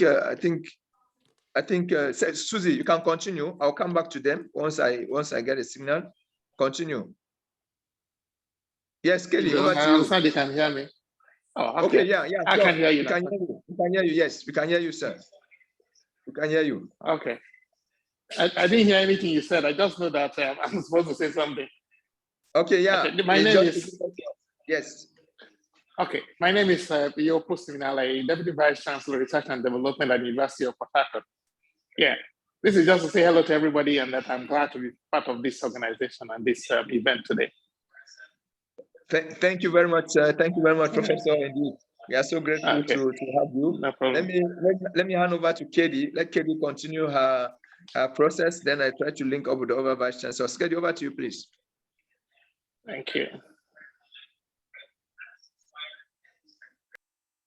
Katie, over to you. Oh, Katie is having issues with internet. So Susie, carry on. First of all, let me introduce Susie. Susie was first one of my personal assistants here in Cameroon, and she's now in the United States pursuing her master's and all whatnot. And Susie is the CEO for AgriCode Expo. She's training young girls on coding, using coding to transform the broken food system. So she's actually studying at Bethany College. So she's our liaison at that college in the United States in West Virginia. So Susie, you have the floor. Thank you so much, Mr. Divine, for the great presentation. It's a pleasure to be on this floor. I want to mention that Mr. Divine is my mentor, and he was an amazing mentor, and he brought me where I am today. Thank you so much for that. So I am Chinelli Suzy Trezor, in the US actually now in West Virginia. I'm the founder and CEO of AgriCode Expo. And AgriCode Expo main objective is to enhance agriculture through ICT. So what is AgriCode Expo all about? AgriCode Expo is designed to introduce or enhance technology system into agricultural processes that manage and market food within the growing, harvesting, and distribution stage. So an Agri-Code Expo is 100% of youths that are ready to make the difference using new technological innovation and improving food production and food security. So Agri-Code Expo have 4 programs. The first program is the Youth Coding Workshop, and we have, which is focused, which main concern is to engage and excite youth in technology-related agricultural science topics such as computer science, robotic, artificial intelligence, electronic engineering, and graphic design. Why do we put this project in place? Because we want to be able to communicate, to train the youth, to be able to transmit your knowledge through technological advancement. So our vision is to see young people make the difference by using new technological innovation to improve food production and nutritional security for a better world. And our mission is to educate the youth in agricultural science and technology innovation, thereby enhancing youth creativity.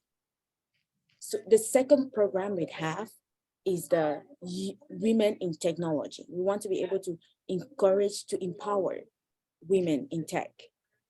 The third program we have is the Climate Information Services. We want to be able to educate farmers on climate information services, thus informing them about drought-resistant crops. And the last program we have is the e-commerce platform, because we thought about the fact that it's not enough to be productive, to have a productive farm or agriculture, but you also have to sell your product. That is why we put in place this platform. So our website, all information will be contacted to you through the chat. And it's a pleasure for us. We have a course actually on the e-learning platform that Mr. Divine, that GCSAYN created. So that is the reason why we are here today. So thank you so much, Mr. Divine, for giving me the floor. Back to you. Yeah, I think Katie is back. Katie, you can take your leadership.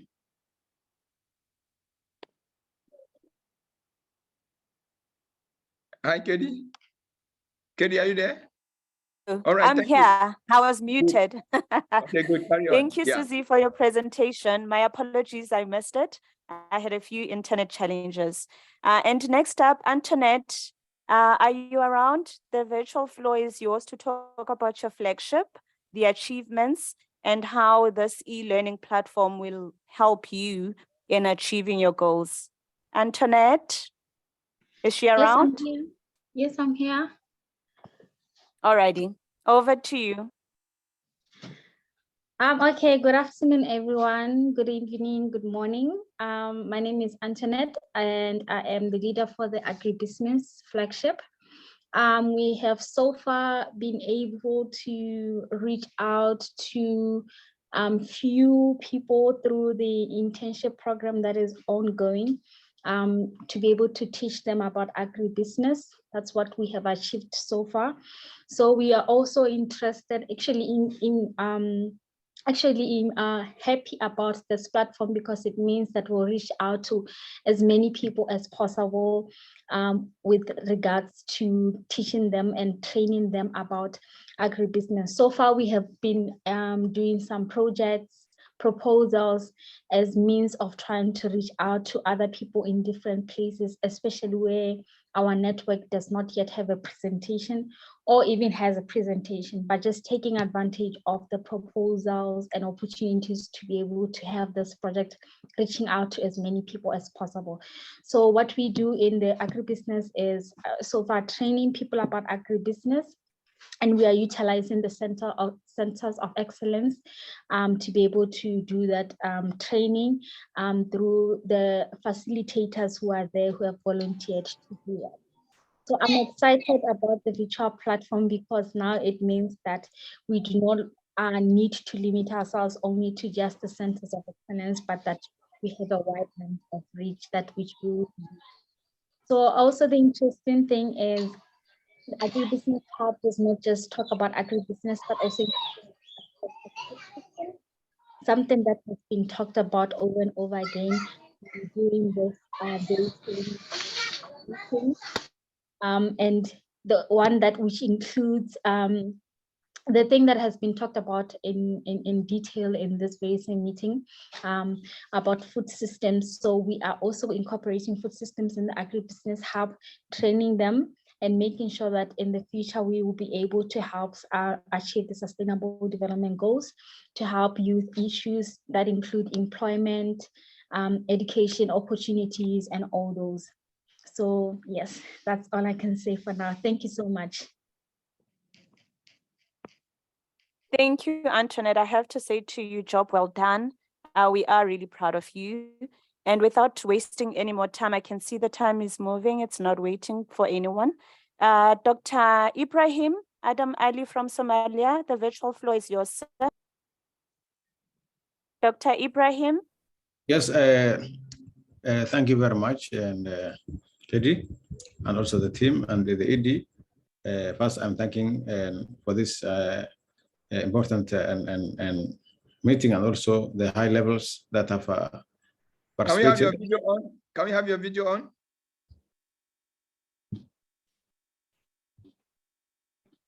All right, so yes.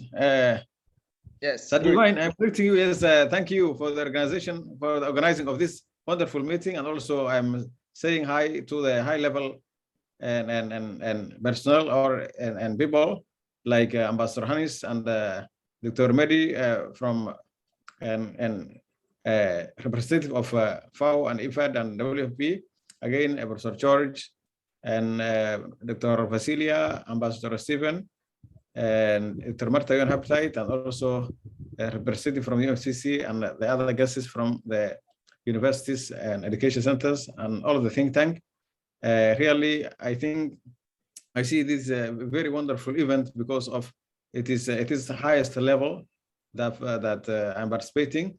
My name is Dr. Ibrahim Adam Ali, Director General, Minister of Commerce and Industries, and also country coordinator of GCSAYN Somalia. Really, if I give you an bird's eye view or a snapshot about how Somalia is, at the moment, Somalia, in terms of environmental challenges, there are a lot of related in deforestation, land degradation, increasing aridity and overgrazing, water scarcity, water disposal, climate change, and ecosystem services. So these challenges can cause negative trends to poverty, health, economic, and ecological and human resilience, and climate change is expected to add to already. So that's why GCSAYN here in Somalia is it is right position at the moment in terms of this decade that we are in, or in the year of 2023. So and that is why and as the key leadership of the country has taken a step that is Somalia Green, and that means that the climate change is fast the first, and also that why new ministry have been introduced in the cabinet. So the other thing that what we need to reach, and by following the guideline and also the guidance of GCSAYN is for education, as education is a part of the SDG again, and so that to build a resilience and we need to develop or to improve the basic social services and strengthen or empower the vulnerable households. Again, establish and predictable safety nets, address and what the people mostly suffer from, that we reach, so that we strive to achieve the SDGs. Together, we need to commit the activities below. First is building partnership. That's why here in Somalia, GCSAYN, again, strengthening institutional capacity, like the Center of Excellences is institutional capacity, so that because of we are producing a number of interns and also and qualifies, those will and focus on and for the development of the agriculture, so that the life to be sustainable and also reach the and SDG goals. Again, and giving trainings for all inclusive, whether men and women, to get access training and equal in areas of health, environment, and good governance in the development of the urban and rural areas, so that we see such this event plays a great role, and also by the leadership of Sir Divine.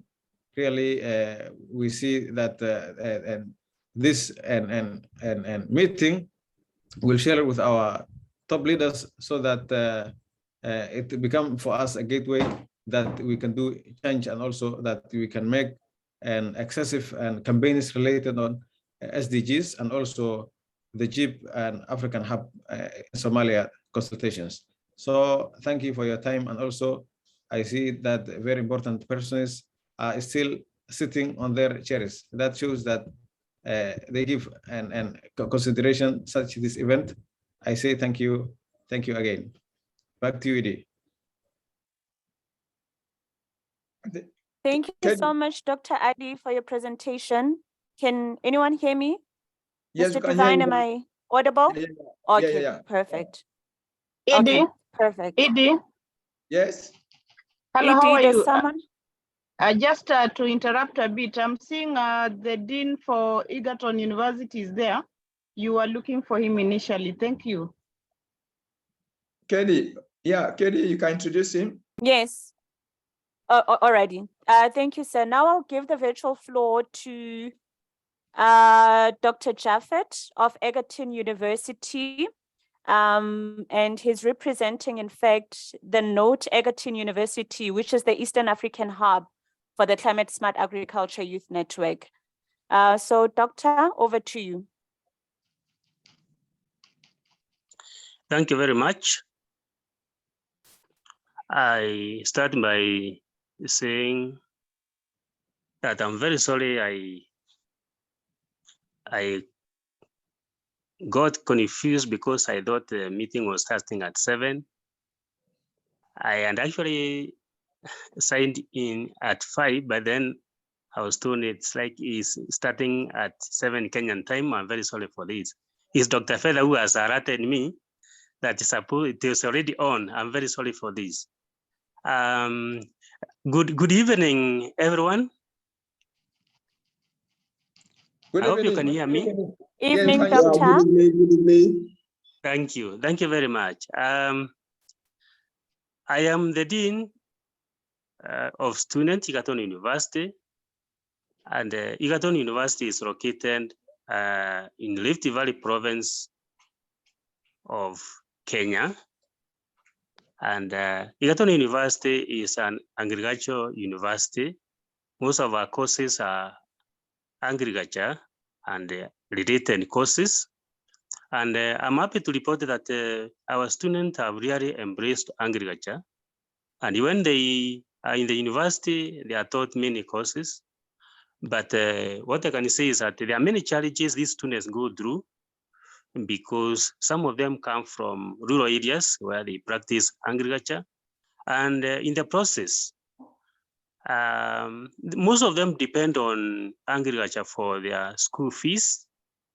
And not only even agriculture, some of them, when you connect it to even this climate change issue, some of them actually come from places where they even burn charcoal so that they can raise fee by selling charcoal.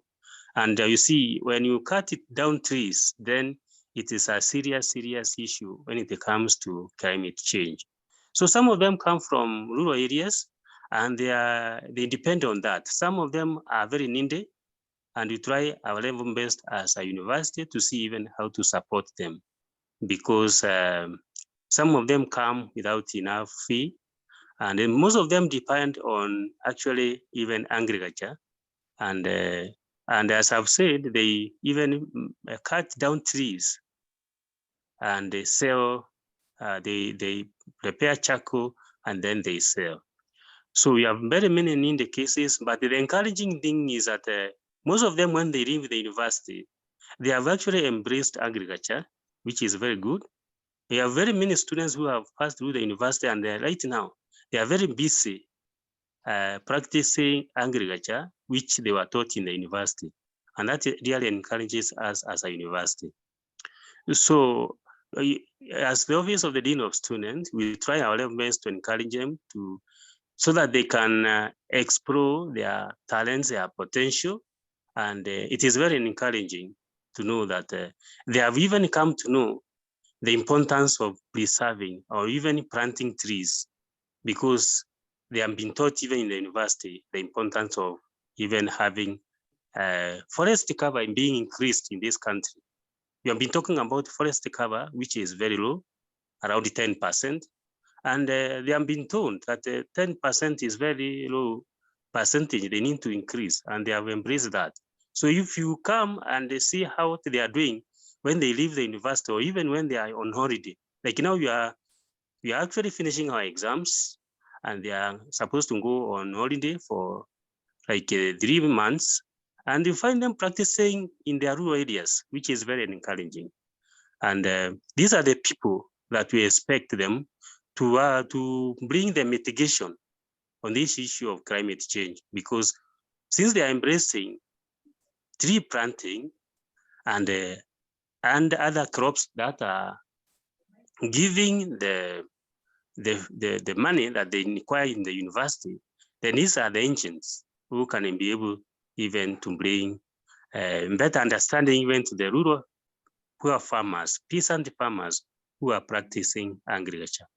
So I can say for sure our students are very much in it, and they are very much willing even to change, and even to change even their parents who are in the rural areas. That is what I can be able to say for now. Maybe unless someone has a question, be able to ask later and be able to answer. Thank you very much, all of you. Thank you so much, sir, for that presentation. I have to agree with you. I cannot emphasize the importance of community engagement from higher learning institutions. It's very important, and I'm glad that your institution is doing exactly that. And the next speaker will be Miss Irene Kimani Njoki. Miss Irene Kimani, are you here? The virtual floor is yours, ma'am. Thank you very much. Thank you very much, Kedibon, for the invite. Thank you. I want to first apologize for joining a bit late. I think I must have lost count of time. The Dean of the Egerton University said, I think I also lost count of the timing. But nevertheless, just to inform members that Rift Valley Institute of Science and Technology is the Center of Excellence for TVETs globally. We continue in our in championing the cause for Sustainable Development Goals. We are indeed very committed to this cause. Currently, we are on recess, but we still continue with our operations, and we still continue with the activities that have been planned for us, particularly with regard to exploring the use of green energy, green and clean energy. I want to believe that by the time we open, we are also going to be writing our work plans for the next quarter, like I had said before. But most importantly, I want to reiterate our commitment to the cause for GCSAYN and also for sustainability. So I think for now, that may be it for now, but to say that let's do this together. We are committed as an institution for collective action. We'll continue doing the SDG dialogues. And I had reported earlier that we plan to begin or to have at least one national dialogue by the month of May or June, thereabouts. We have one national dialogue, and hope that by the time the ED visits Kenya, we will have a session with him and our team to make sure that we continue with this course. But most importantly, just to call upon our neighbors, the ones who are near us, the ones in Kenya particularly, let's keep working together. Egerton University, Kabianga, Njoro Precious, we are close by. Let's keep working together and seeing that we continue championing the SDG, with the achievement of the SDGs. So thank you very much, Kedibon.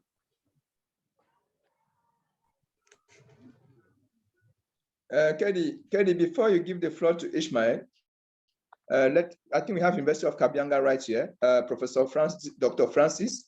Let him give his statement on behalf of Kabianga, and we all know that University of Kabianga is the regional office or the African hub for GCSAYN. So I'm sorry to interject. Please Dr. Francis, over Not a to you, please. problem. Dr. Francis, unmute yourself, sir. Hello, I hope you can hear me. Very loud and clear, sir. Very loud and clear. Okay. Yes. Okay, thank you so much. I'm Francis Oduor. I'm the coordinator of Virtual Academy at the University of Kabianga. And University of Kabianga is the African hub. And in Africa, we have about 40 centers of excellence with over 100 interns on Virtual Academy. At the moment, in terms of what is happening at the University of Kabianga is that we had a small challenge with the students and they were reporting again back today. And from Monday, they'll be starting their exams. Otherwise, in terms of Virtual Academy, I want to say this is a good initiative. And especially when people are part away, it is good that we are able to interact. We are able to learn remotely, and we are able even to see wherever we are. We talked about localizing the technologies. The students or the interns are able to learn from remotely, especially in their rural areas, the kind of climate smart technologies that are there. So we are in the right track. We hope even to achieve much moving ahead.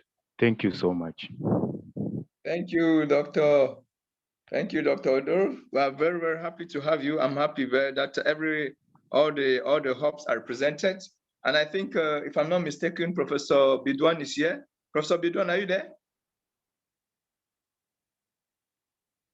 All right. He's not there, but that is the hub for the West Africa. Yes. I'm here. Yes. So just in 1 minute, say something concerning your hub.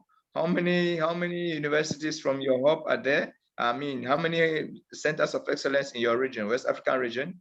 Yeah, just give us some maybe one or two ideas of heads up before we give the floor to Ishmael. That's going to give us a summary of the current situation of the internship program. Yes, sir. Thank you very much, ED, and I want to appreciate everyone on this call for finding time to join this official launch of the GCSAYN Virtual Academy. That's been a great journey, especially for Mr. Divine, but we thank God for making it to be a reality. Thank God, Ladoga Capital University of Technology is a West African hub for West Africa also.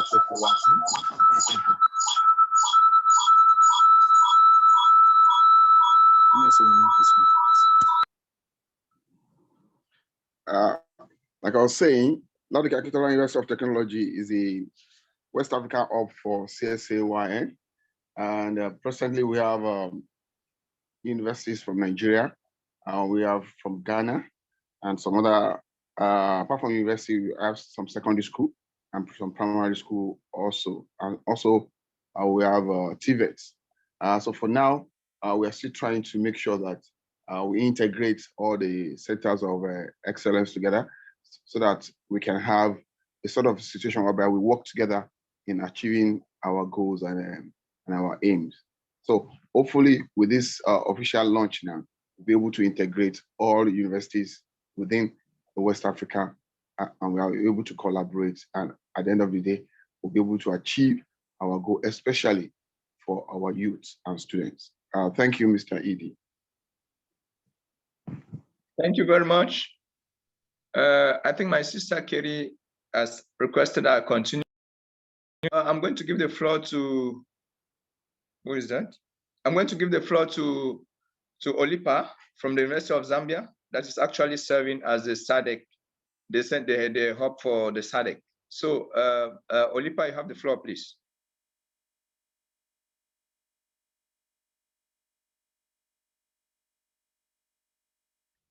Olipa?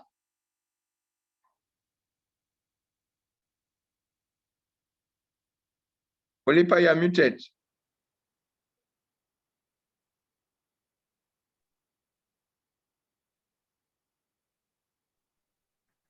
Yes, Olipa. Hello. Hello. Yes, we can hear you. We can hear you. Yes. Good evening, everyone. Sorry, Good evening. I lost it. Yes, please. Like Divine said, I'm Olipa. I'm Olipa Longo. I'm a lecturer in land. Where's my video? Yeah, and then we were saying your university is a SADC hub. So I just want you to confirm.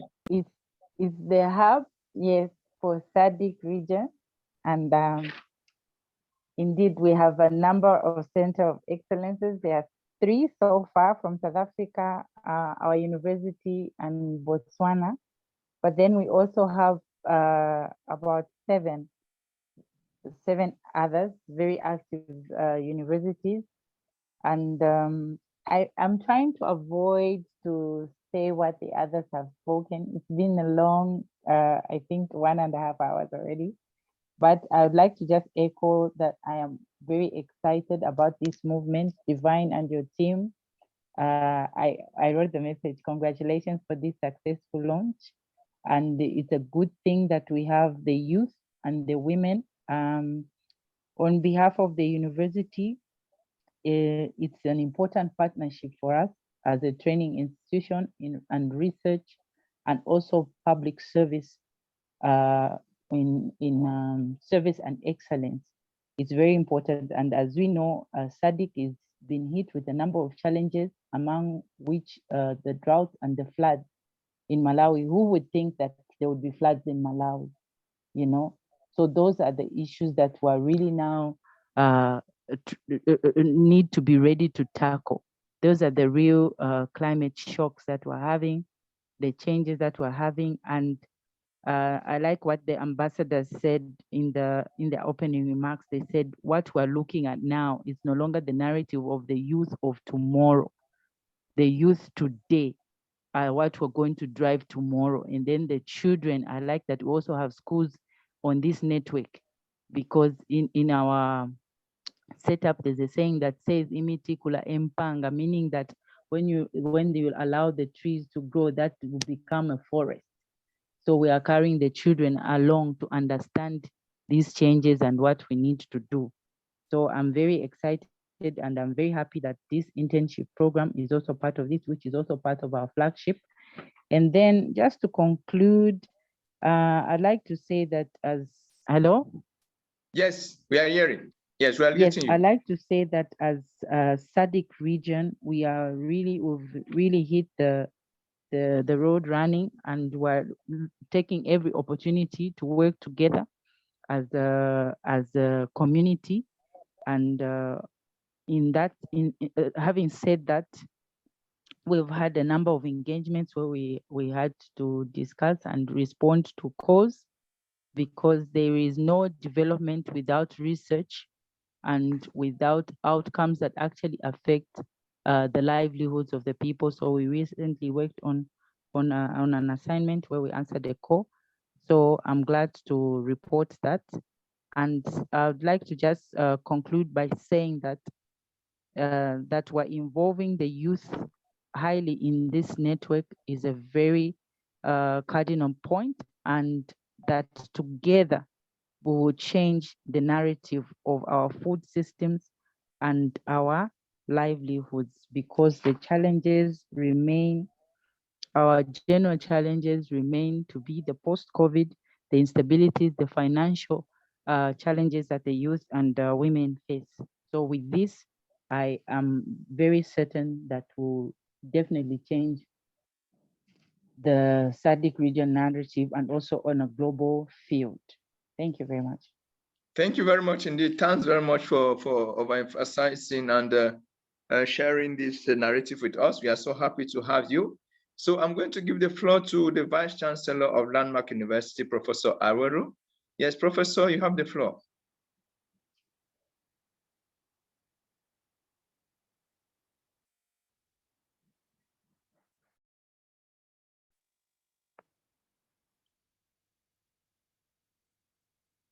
Professor, you have the floor?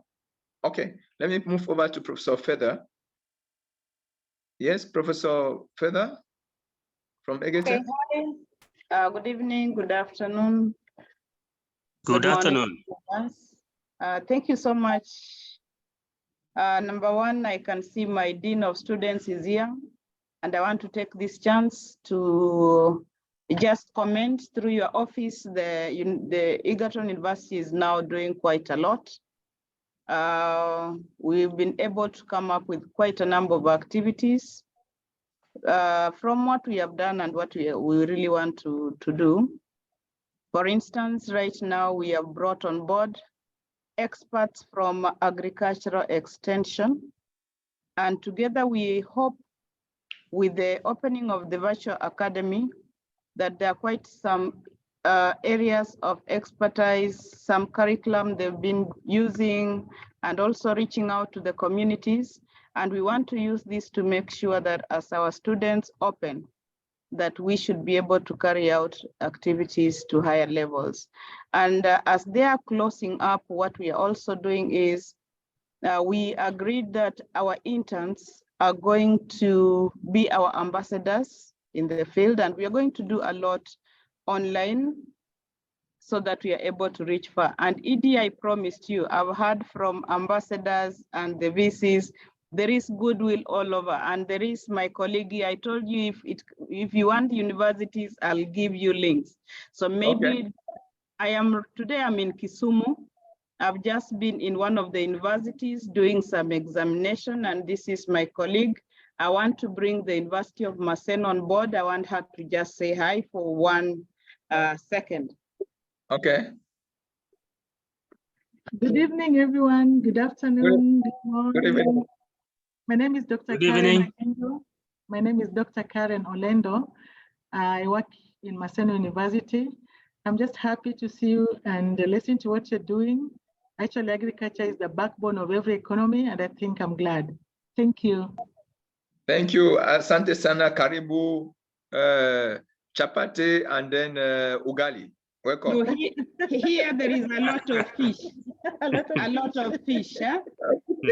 And we are teaching our youth to make sure that they take care of our nutrition, which is very important, that we want to make sure everything is well. So thank you so much.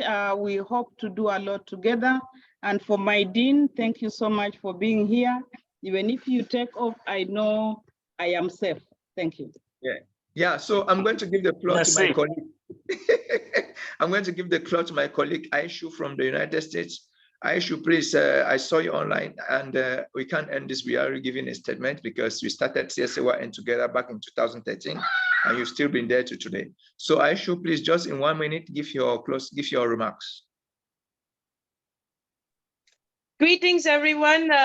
Thank you very much, Divine, for the kind introduction. Apologies for joining late, and yes, but it's been a pleasure listening to many of your interventions, and I congratulate all of you upon the success of the creation of the virtual academy. And definitely, you know, I've had the opportunity of being involved with the organization from its inception, as Divine mentioned, and I'm really pleased to see all the efforts and everyone's diligence in creating this platform for keeping in mind a long-term vision. So I definitely wish all of you best of luck in endeavors, and looking forward to, of course, always supporting in whichever capacity I can, and most certainly best wishes for all future endeavors. Thank you very much, and I pass it back to Divan. Apologies for the background noise.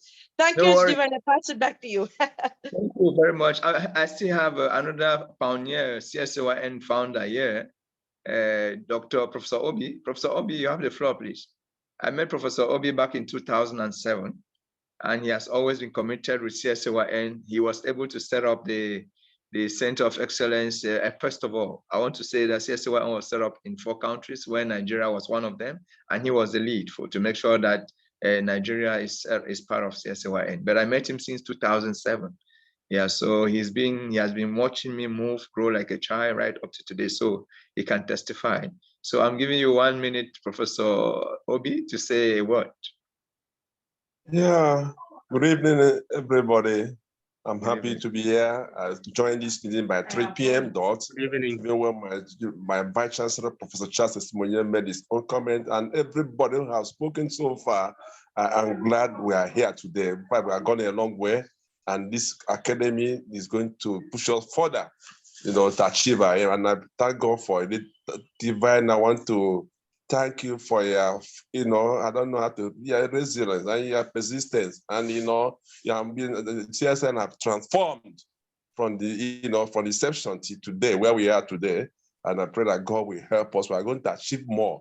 And our, like I said, in my center, UNIZIC, I thank God for the Vice Chancellor. Our Vice Chancellor was able to approve the MOU and have established the climate CSAYN in our Center for Sustainable Development. It's a big center. That's why it is domiciled. If our students are doing their internship, in fact, there are a lot of activities are going on. I want to once again say thank you and divine God bless you, and God will help us as we continue to move forward. Thank you. Thank you very much indeed. I think we have a couple of interns here on the call, but because of time, we all know that it's been a very busy day for all of us. It's been very, very challenging, but the reality is that this is an innovation. I'm going to give the floor to the last intern from LawTech. He's going to give us just in 2 minutes the summary of the internship program going on right now. How many students have been attending? Oh, Professor, are you here? Professor Aruma from Landmark? Hello, Professor. Okay, so I'm going to give the floor to Ishmael, who is going to give us some sort of a summary in 2 minutes. How many interns have been attending, the participation rate, and then the centers of excellence participation as well. So Ishmael, you have the floor in 2 minutes, please. Exactly 2 minutes, because we have to release all our lecturers to go back and prepare notes for tomorrow. Okay, thank you, Edie. My name is Ismail Ayomide Aiboyin, an intern at GCSAYN from Ladoke Akintola University of Technology, Nigeria. It is a known part about the introduction to climate smart agriculture youth network global, vision and mission, flagship programs, all have been expressed by the people, ambassadors, facilitators, from professors down to doctors and different kind of individuals that we have all here. Okay, dear attendees, we have demographic information about the interns from different COE, male or female, gender, and then we have different activities that have been going on. We have webinars, we have trainings and workshops that we've done so far. The workshop has been a very great one, and we have recorded a lot of success story from it because I work closely with the executive director. It's a great pleasure for me to be able to work with him.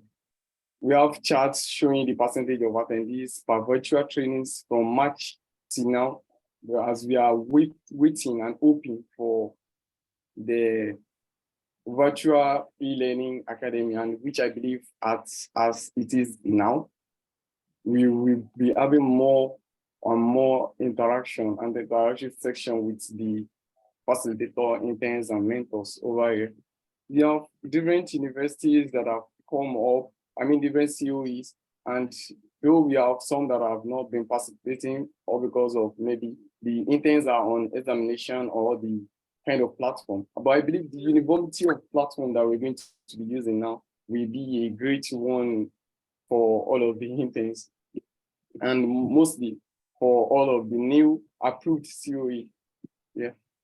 So we have growth of the internship program, like different success stories, such as accreditation of the network by the UN. I think that's last month. Partnership with IIT also last month, and then intense activity globally, which could be seen with online presence on Twitter, LinkedIn, and that's the work of the communication team. I give accolade to them for that. Okay, we have different climate smart initiatives to all groups of individuals, whether women, children, youth, and likes, because we have flagship that are holding that. I think WASA, we have CSA Club, internship program, mentorship program, and likes. We have, okay, it's not only we have weekly virtual trainings, approval of COE across the world. But I would like to implore all the interns as this internship program is, as GCSAYN is an approved observer of United Nations Environment Assembly. I would like to implore all the interns to work closely and to suit up their participation in the program, because we've been having some kind of low interaction among the interns. And we have over 131 interns from different COE and the like. So I will appreciate the ED and all the team members from Secretariat for bringing up this great idea, and it's a great pleasure to have the learning platform ready. I believe it will be a collective success story for us all. Thank you. Thank you very much indeed. Congratulations for the great job. And I think I'm seeing Professor Oremo from Landmark University, who is the Vice Chancellor. Yeah, Professor, please, I want you to close this session, this launch of this academy, the virtual academy platform. So Professor, you have the floor. Professor, over to you. Professor, over to you. Professor is not getting me. You are muted. Professor, are you muted? We are not getting you, Prof.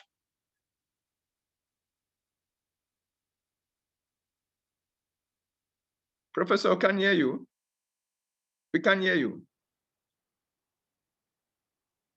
Oh, I don't know what's happening, but I think let me try to get her here. While we are doing that, I think this, oh shit.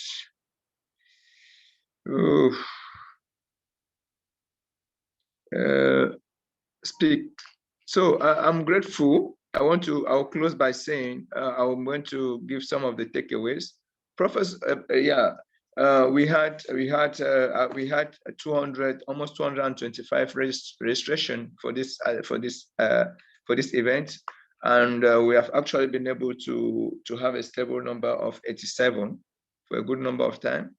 And from different continents, we had over 1, 2, 3, 4, 5 UN agencies represented: UNFCCC Secretariat, UNESCO, UN Habitat, FAO, and WHO were all represented. Of course, top-ranking officials in this sense. And then we had over 10 universities represented here, and of course, different development agencies like CADESA. You had GCI, that is the Global Center for Global Climate Innovation Center based in New York. They were equally represented. You had all the GCSAYN Centers of Excellence hubs and the headquarters. You have Joro Precious from Nakuru. You had Arvis represented.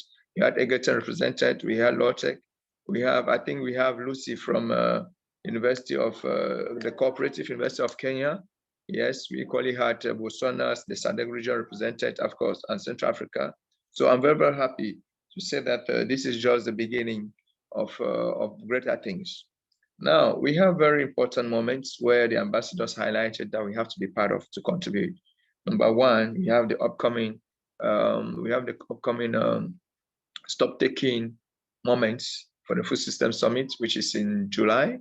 Yeah, I think in July or June, I think so. I'm going to check the dates. Yeah, the tail end of the month of July in Rome, where we are actually fully involved in the food system process, which of course CSAYN and the various centers of excellence should be fully involved in this.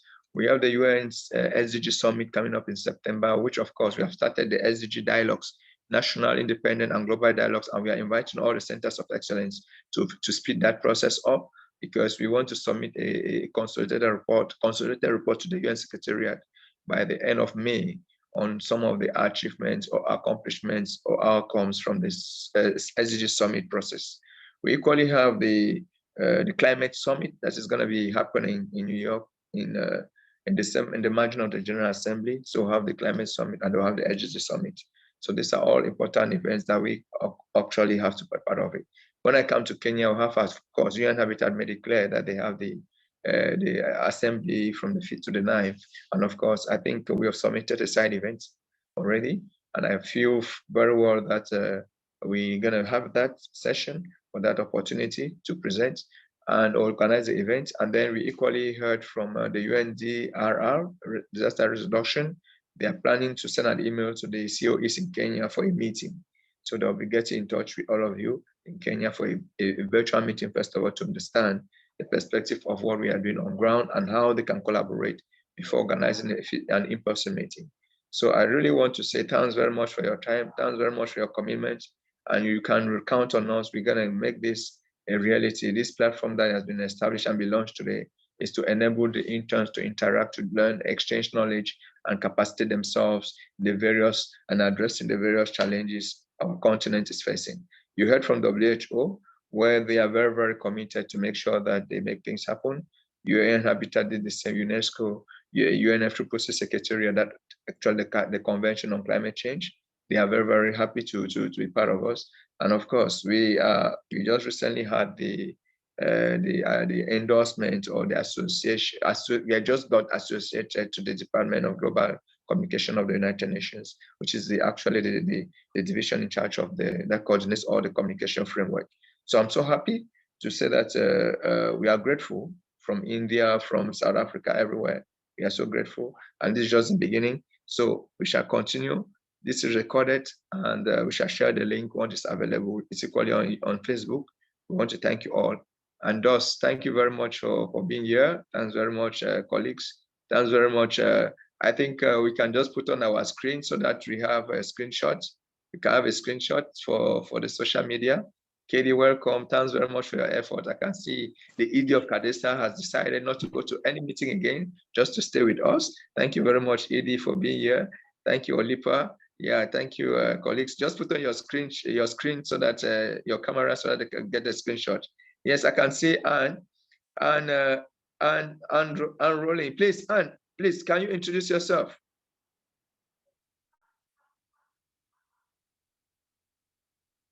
You're muted. You're muted.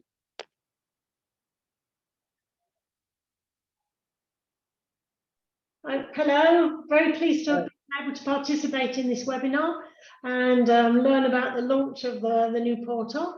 I'm Anne Roulan, President and co-founder of the Agripreneurship Alliance. We're working across Africa to help young entrepreneurs start agribusinesses. Thank you very much. We were happy to have you. I think we are so happy because this is what is taking us to the next level. We're grateful if you connect with our team in South Africa. We have a very strong team in South Africa. I think Olipa, you can type your email on the chat box so that she can connect with you. It's important. It's important that you bring her on board. You bring them on board. Yeah, I think if we have to stay here, we'll stay forever because of the great. Please, before we go, I need to introduce my mother on this call. Please, I'm sorry. Yeah, Madam Eugenia Yowick. She saw me growing. She's Cameroonian, but based in the UK. Mom, please, you have the floor. Just give your one keynote message before we end this meeting. Mom, over to you. Unmute yourself. You're muted. Good afternoon, everyone. Yes. I'm just happy to be here and very, very pleased with everything that is going on. I can only say, working in collaboration, we are going to attain greater heights. And all what we have to do is put all our hands on deck. There is nothing much to say. Everybody has said everything we have to do. What we have to rely now on is action. And thank you so much for participating and for the opportunity to say a word.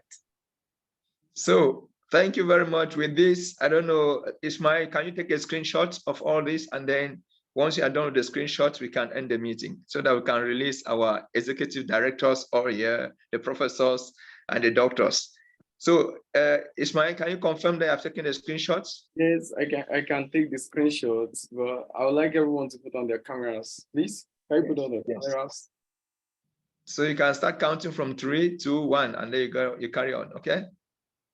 3, 2, 1. Then let's have one more, please. Yes. Okay, can you put on your camera, please? Okay, I think we are good now. Thank you very much, colleague. Thank you, Eddie. Thank you for your time. Thank you for your commitment, and we shall make things happen, transform Africa to the world we want to see happen. Bye-bye to everyone. Bye.